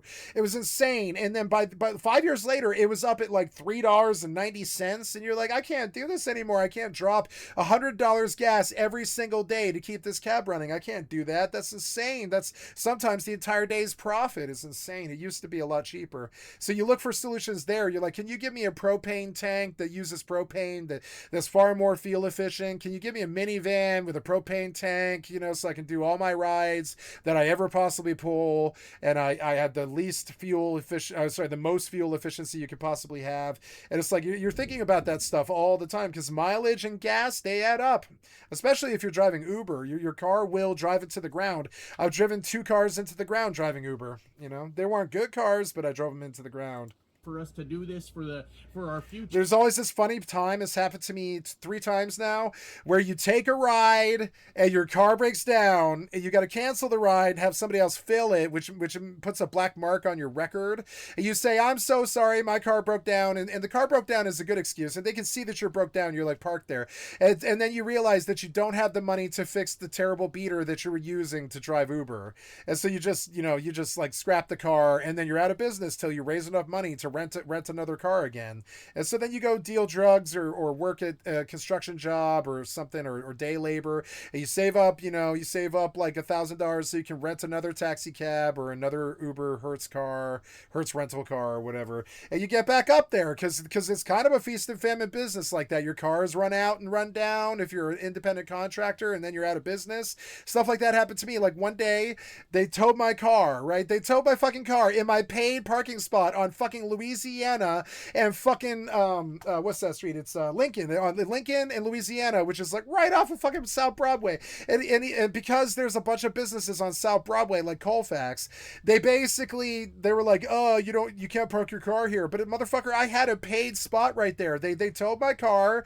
They towed my Hertz rental car. They took it to the airport. They charged me so much money. It was like $2,400 to get that Hertz rental taken care of, because I never paid them. I still owe them that $2,400, because I was like, I'm not paying you $2,400 because somebody towed my car in my paid parking spot to the airport, and then towed it from the airport back to the Hertz rental car, and then they had to rekey the car because they had to tow it, and then they had to get all my stuff out of it, which they threw away or stole, mind you. And there was a bunch of stuff in there too. I had like all my possessions in that fucking car, all my nice stuff, my vape pen stuff and all my backpacks and all my stuff, right, was in the trunk. And it was shitty. It was shitty. It was shitty. And I was like, I can't do this with the transportation industry anymore. This time, it happened to me like 7 times where I was grounded and I didn't have a car anymore. And the 7th time, I was just like, no, I worked 60-hour weeks. I've worked 60-hour weeks for fucking 17 years or some shit. And not all the time. Sometimes I take week breaks or 3-week breaks or months of a break.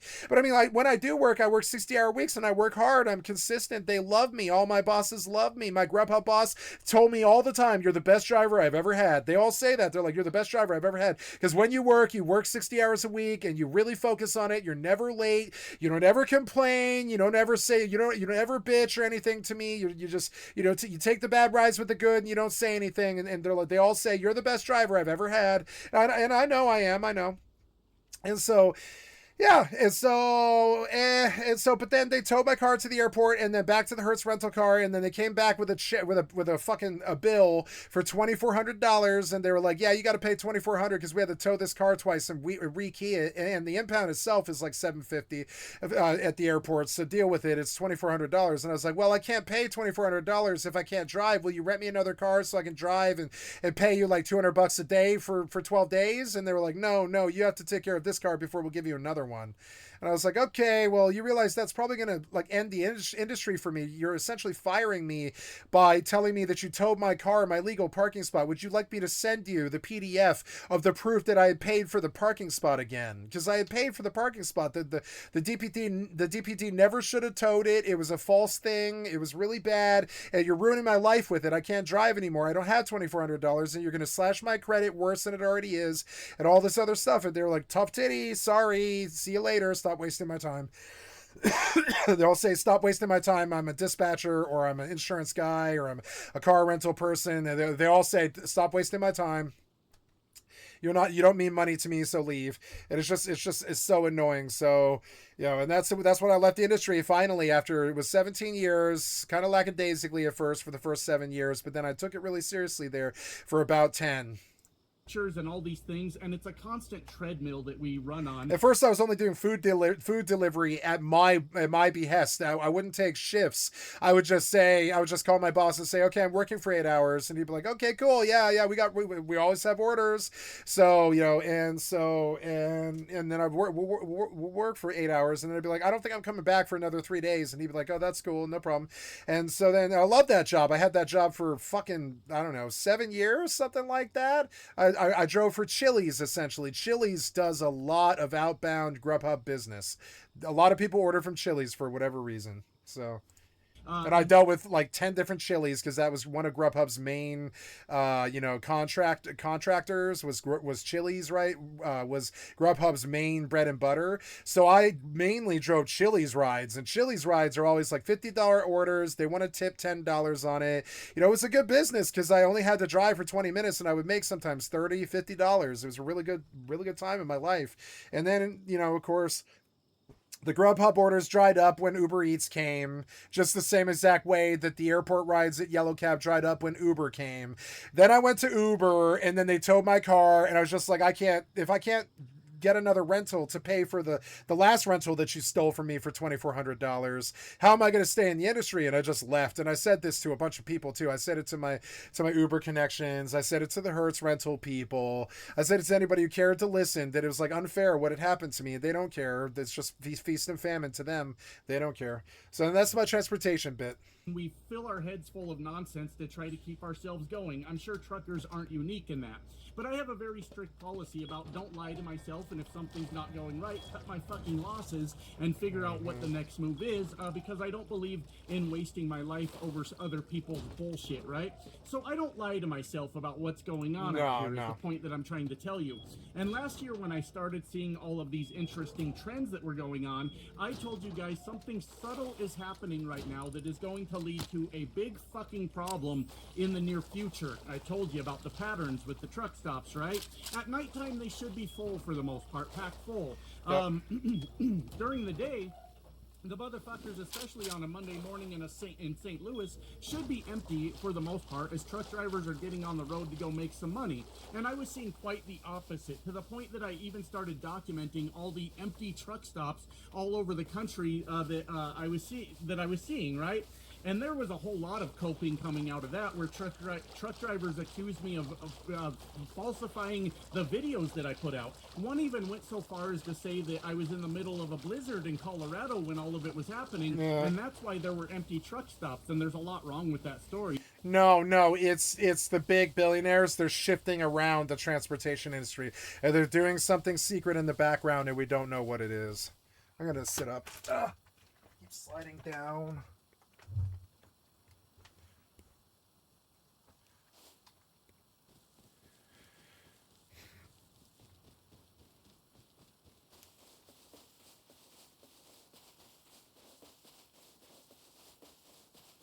I'm farming. Yeah, I'm farming. So I should have gone to the island, actually. I wonder if my horses are gone. Probably.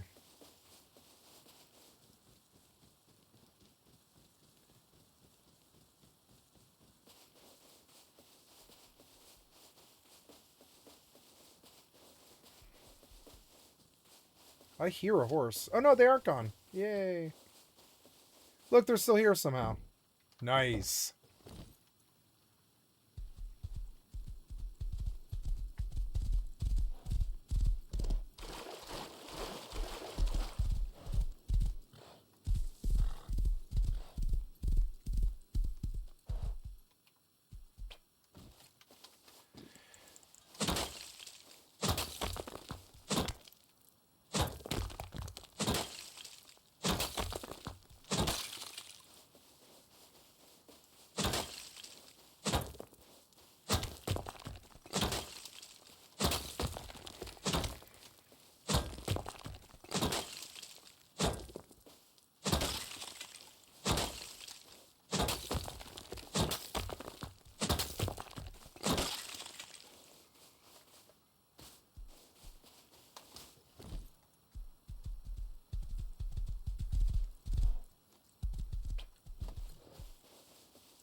One thing I love about Large Clan is they always have like an abundance of the best tools.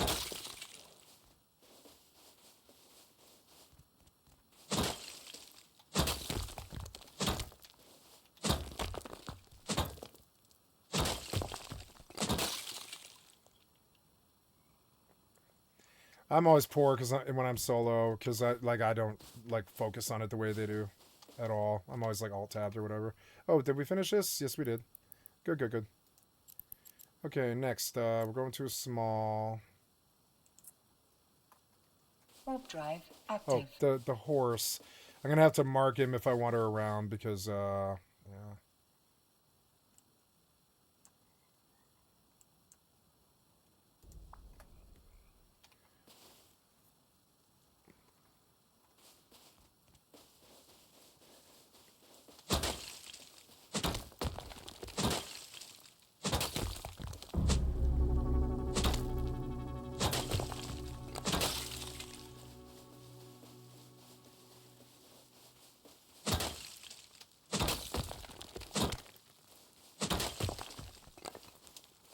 Thought I heard steps.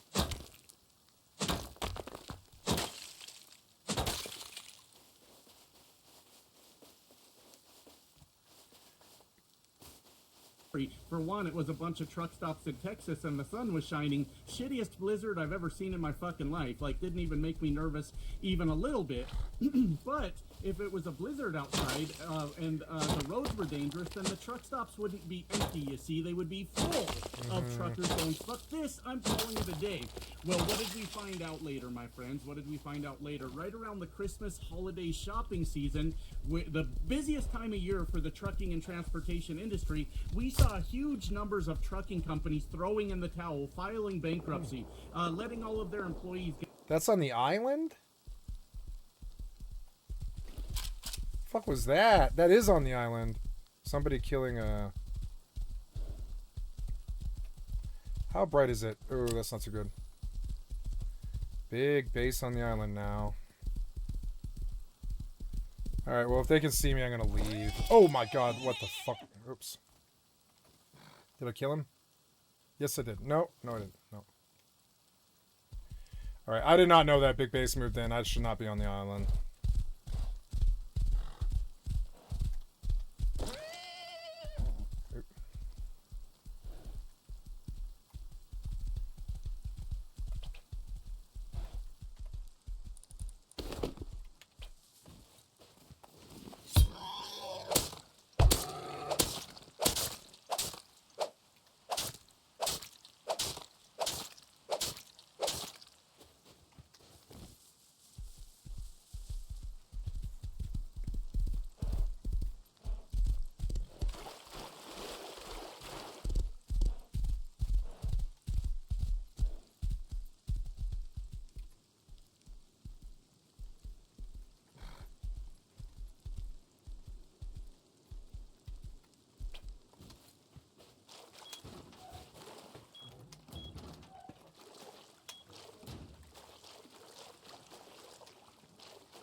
The turrets are in now, so they can't even fuck with the courtyard.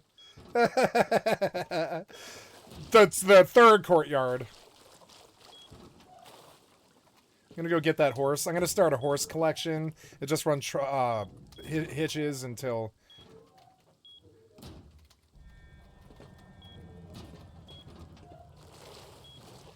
Man.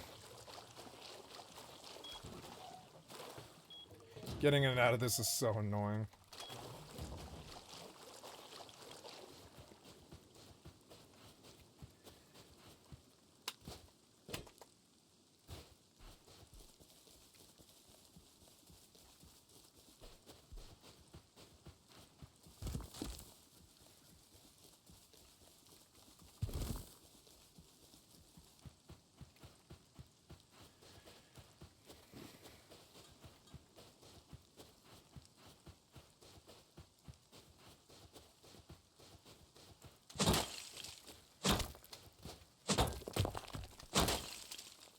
Oh, I'm going for a horse. I forgot.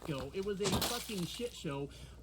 And that's the patterns that I'm trying to tell you about. That shouldn't happen during Christmas. If you've got trucking companies going out of business while they're supposed to be hauling Christmas freight, holy shit, you've got a fucking problem on your hands, right? And I wanted to explain all that because, like I said, I never lie to myself about what's going on. It doesn't do me any good to lie to you about what's going on. That would be fucking crazy. And when I noticed those patterns, my God, I was right about what was going on. Well, we have got another situation going on right now that I am noticing a very, very disturbing trend. Where is Outpost at in this thing? Southwest. I could ride a train there. I want to farm Outpost for 1,000 scrap and buy jackhammers. I don't want to transport the 1,000 scrap there, though. That's new. That's some jackass. We'll have to go hit them.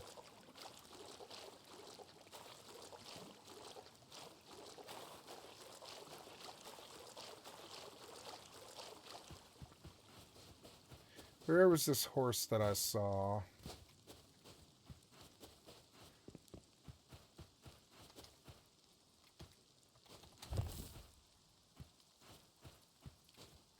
Wow. Look at that base. It's fucking beautiful.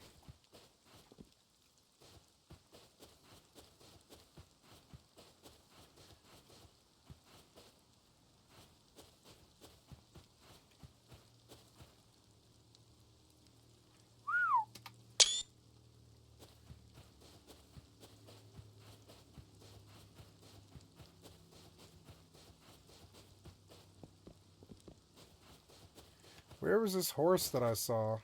I saw a horse. Oh, is that him? Wait. I thought I saw him. No.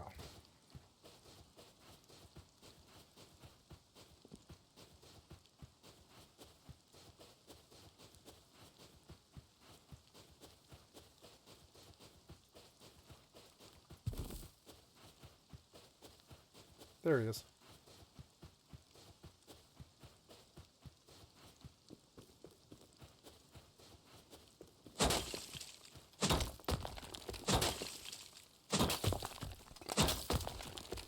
I will go build a 2x1 and put a bag at Outpost, and I will farm scrap at Outpost, and I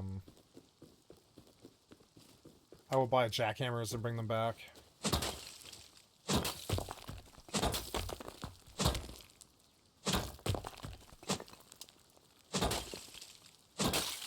I could take a heli and just go with 1,000 scrap. Oh, this horse is dead. Let's try and get him home before he dies. Oh, I need to stop for just a second. Oh, don't hit this thing, he'll die.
I should put attachments on this gun.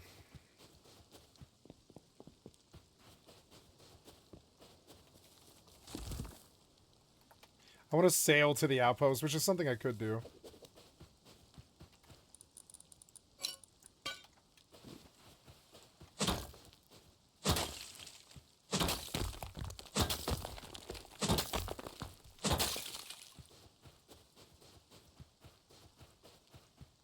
Wait, what the hell? Oh. Oh, they raided it. Yeah. Huh.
Nice.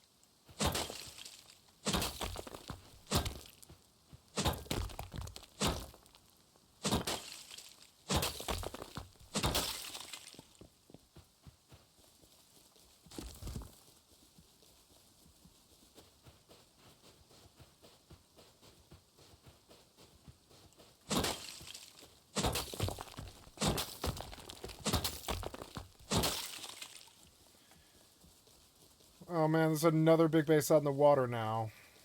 They got big too. God damn.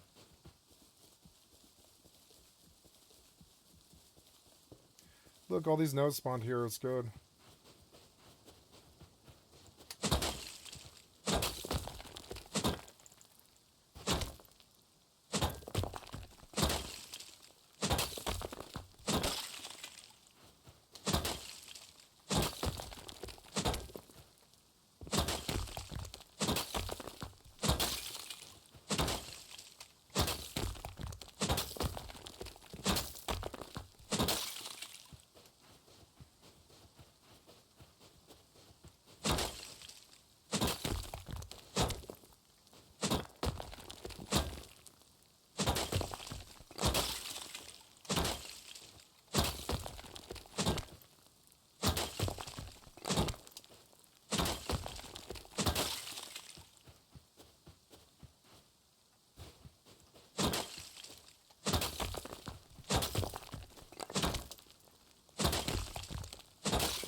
That's patrol.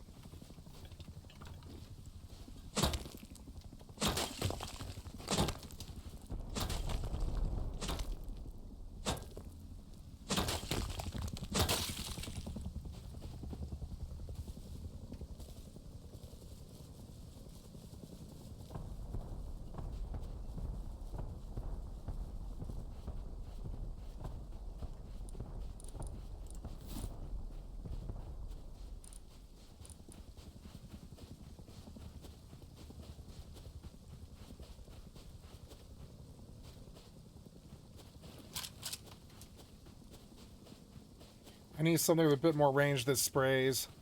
Like a Tommy would be ideal. Maybe I'll produce Tommies. There wouldn't be much mats. Produce like 10 Tommies and put them in the fucking box. I could take these mats.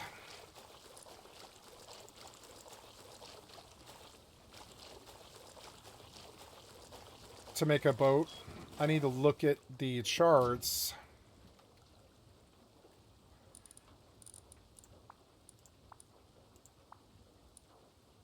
Boat stuff, right? Do I have everything I need for a boat? I think I do. Oh, except for the anchor. I don't have an anchor on Tier 1 workbench. Okay.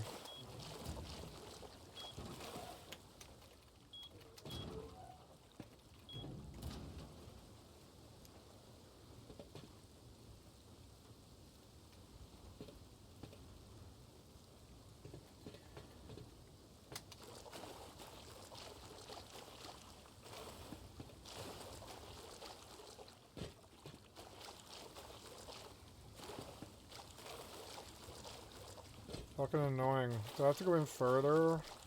Am I not in far enough?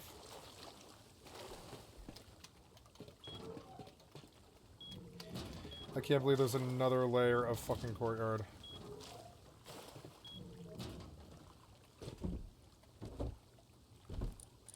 Oh, yeah, can I just put this in here?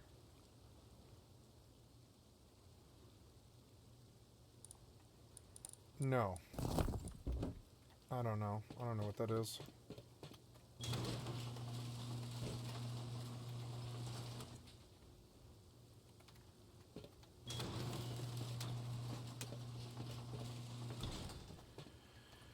Oh no, I have to go up, huh?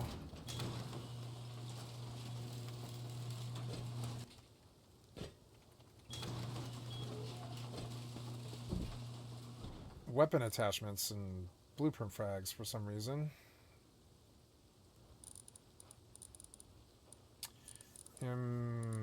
It appears that there's a suction thing that's just not attached. I have to go further. Further up. I think that's... God damn it, I don't know. No, I don't know. Oops, I'm not on it, but I'm in call. Whoever's on.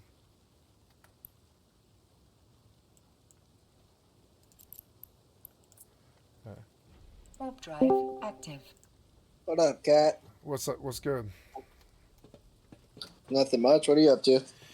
Oh, I saw Twizzy was on, so I came on, get you some sulfur. Hold on. Talk again real quick. Check. Try again. Check. Check. There we go. Better? Yeah, sorry. Well, sorry. You're connected to my speaker. Oh, okay. It was just loud as fuck. Yeah. I'm not on, but... Yeah, I'm on just farming sulfur while somebody's actually on. Hell yeah. Who else is on? Twizzy. Oh, is he? Hell yeah. Yeah. I don't know if he's here, but yeah. Phew.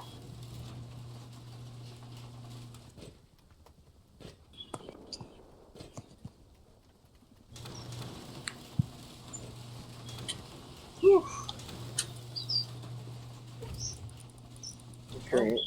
Currently, sanding wood right now. Ah. got. I think I've just got 2 more pieces. Well, I gotta cut 2 more pieces and then sand 2 more pieces. I am trying to navigate John's base to figure out where these furnace, where the furnace room is, and I found it. Yeah, I think it's 4 up. Yeah, 4 up. I'm here. Something like that. Where's the box that I put in? That's what they tell me, at least. I'm just here, though.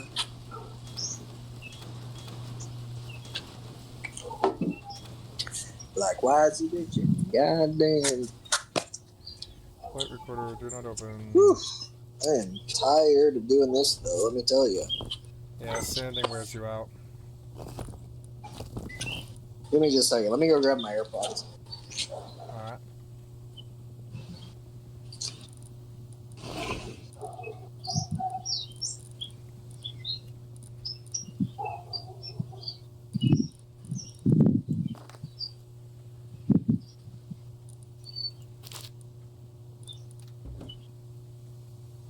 I don't have permission to use this command.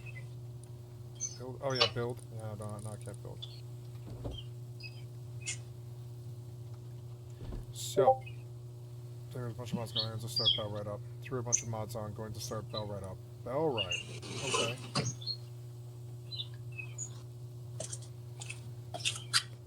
Yeah, I saw the mods.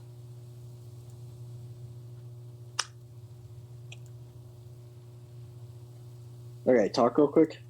Check. A, B, C, D, E, F, G. Oh, yeah. Hells to the yeah. Oh, fuck. I just smacked the mower. My bad. Sorry, buddy.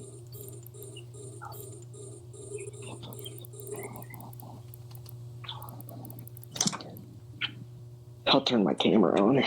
You can see how a shitty fucking craftsman does it. Oh,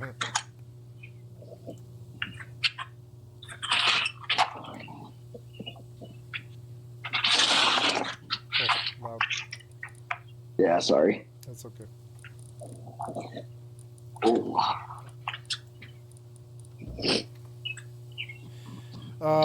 So I am getting called away to play a different game, so I'm going to hop Discords, but I will be back Right. here. Now, you said, do we have a raid coming up here tonight, like a big raid? Yeah, we probably will. Okay, will you ping me when you're ready to start, or like half an hour before you're ready to start, and I'll come in and I'll attend. Yeah. I'm on a friend and I are beating games. Like last night we beat Windrose. Today we're working on Bellwright. So. Hell yeah. Nope. Yeah, I get you. Yeah, but I got you like 50k sulfur here, and I put it in the box, and. You put it in the upstairs. Okay. Yeah, it's up there. Appreciate it. Yeah, Absolutely. just hit me up. Yep. So I don't mean to be rude. He came out of nowhere. Oh no, you're all. I'm just sitting here fucking craftsmaning it up. So. All right, I'll see you in a bit. Ain't a big deal. All right, peace out, brother.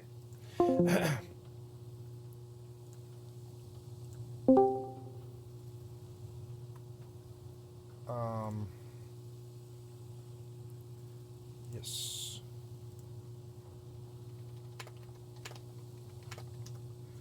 Now I've got to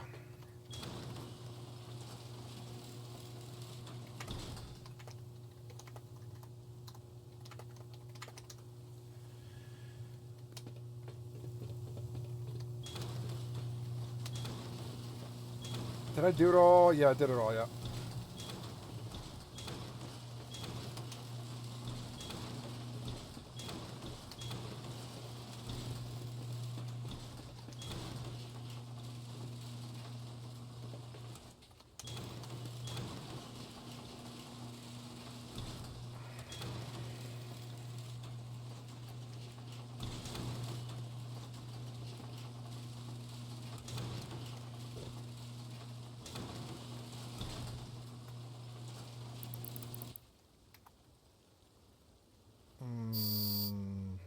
I'm trying to load. I need to make sure all the doors are shut.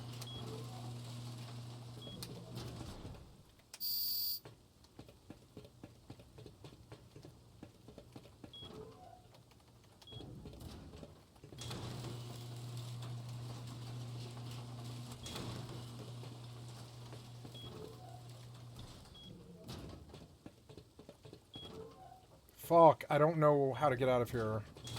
It's so dumb. It's probably that door. Probably. No. I have to go in, don't I? Yeah, I have to go in. So...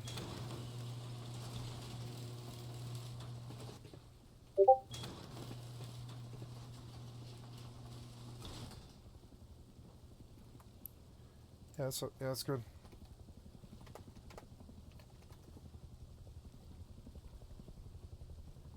You don't want to play...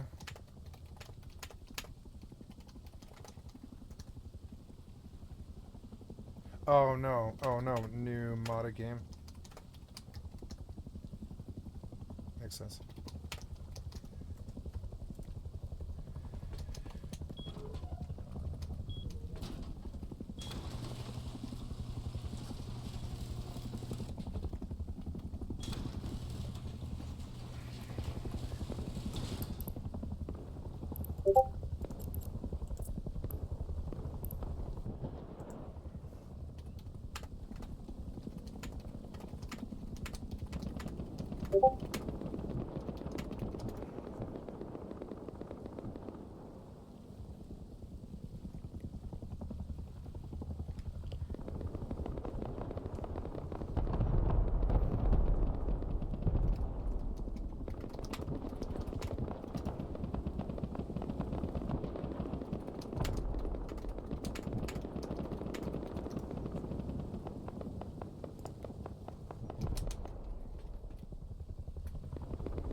I am in the base. I need to get down.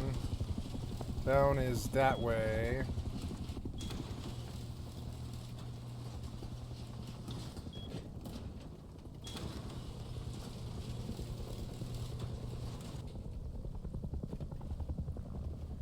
Okay, your core is all locked up. Locked all doors and core.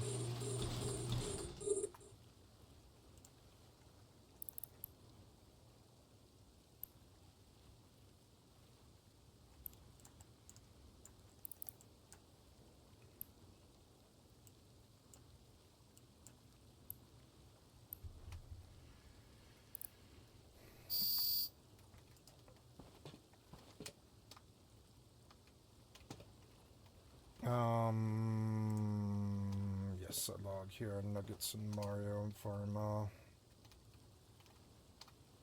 Mario? Who's Mario? That's somebody I've never met before. Nuggets and Pharma and Mario. Oh, I have all this stuff I should put in the boxes. What the hell?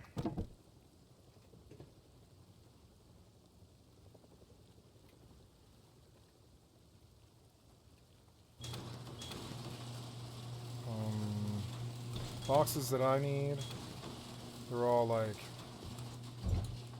Oh, nice, a jackhammer. I'll take that. Fuck yeah.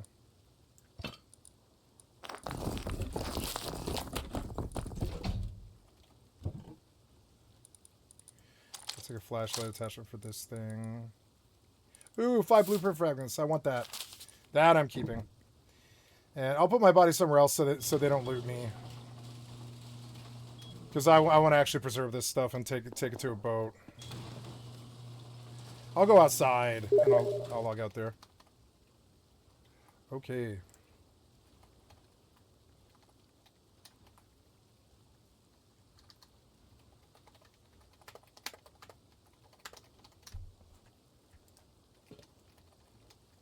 Oh no.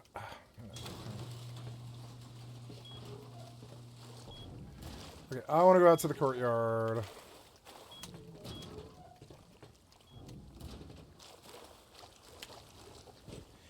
Maybe they cleared all that stuff, huh? They might have. No, there it is. Let's load it.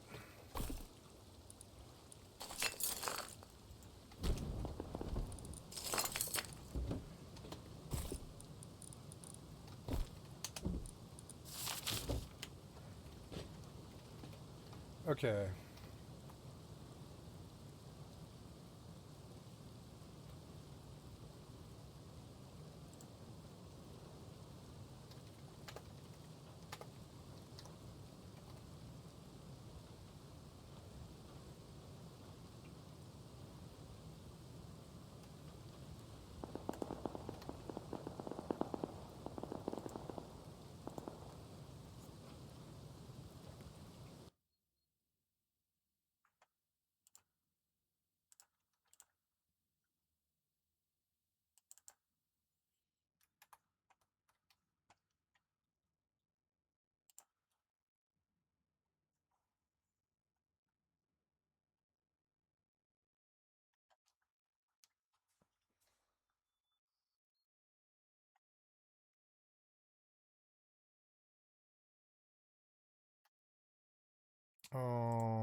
Alright, so good.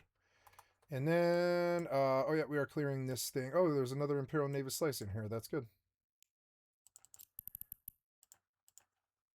How's yeah? What's up, Fran?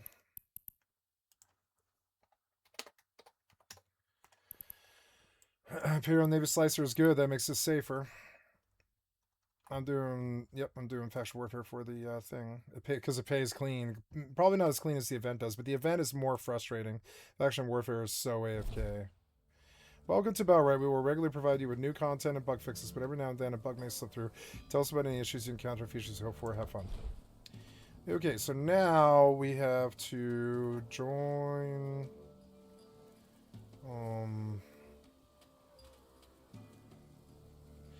I have to join Begon's Steam thing, which is like, no wait, in this I go, play game.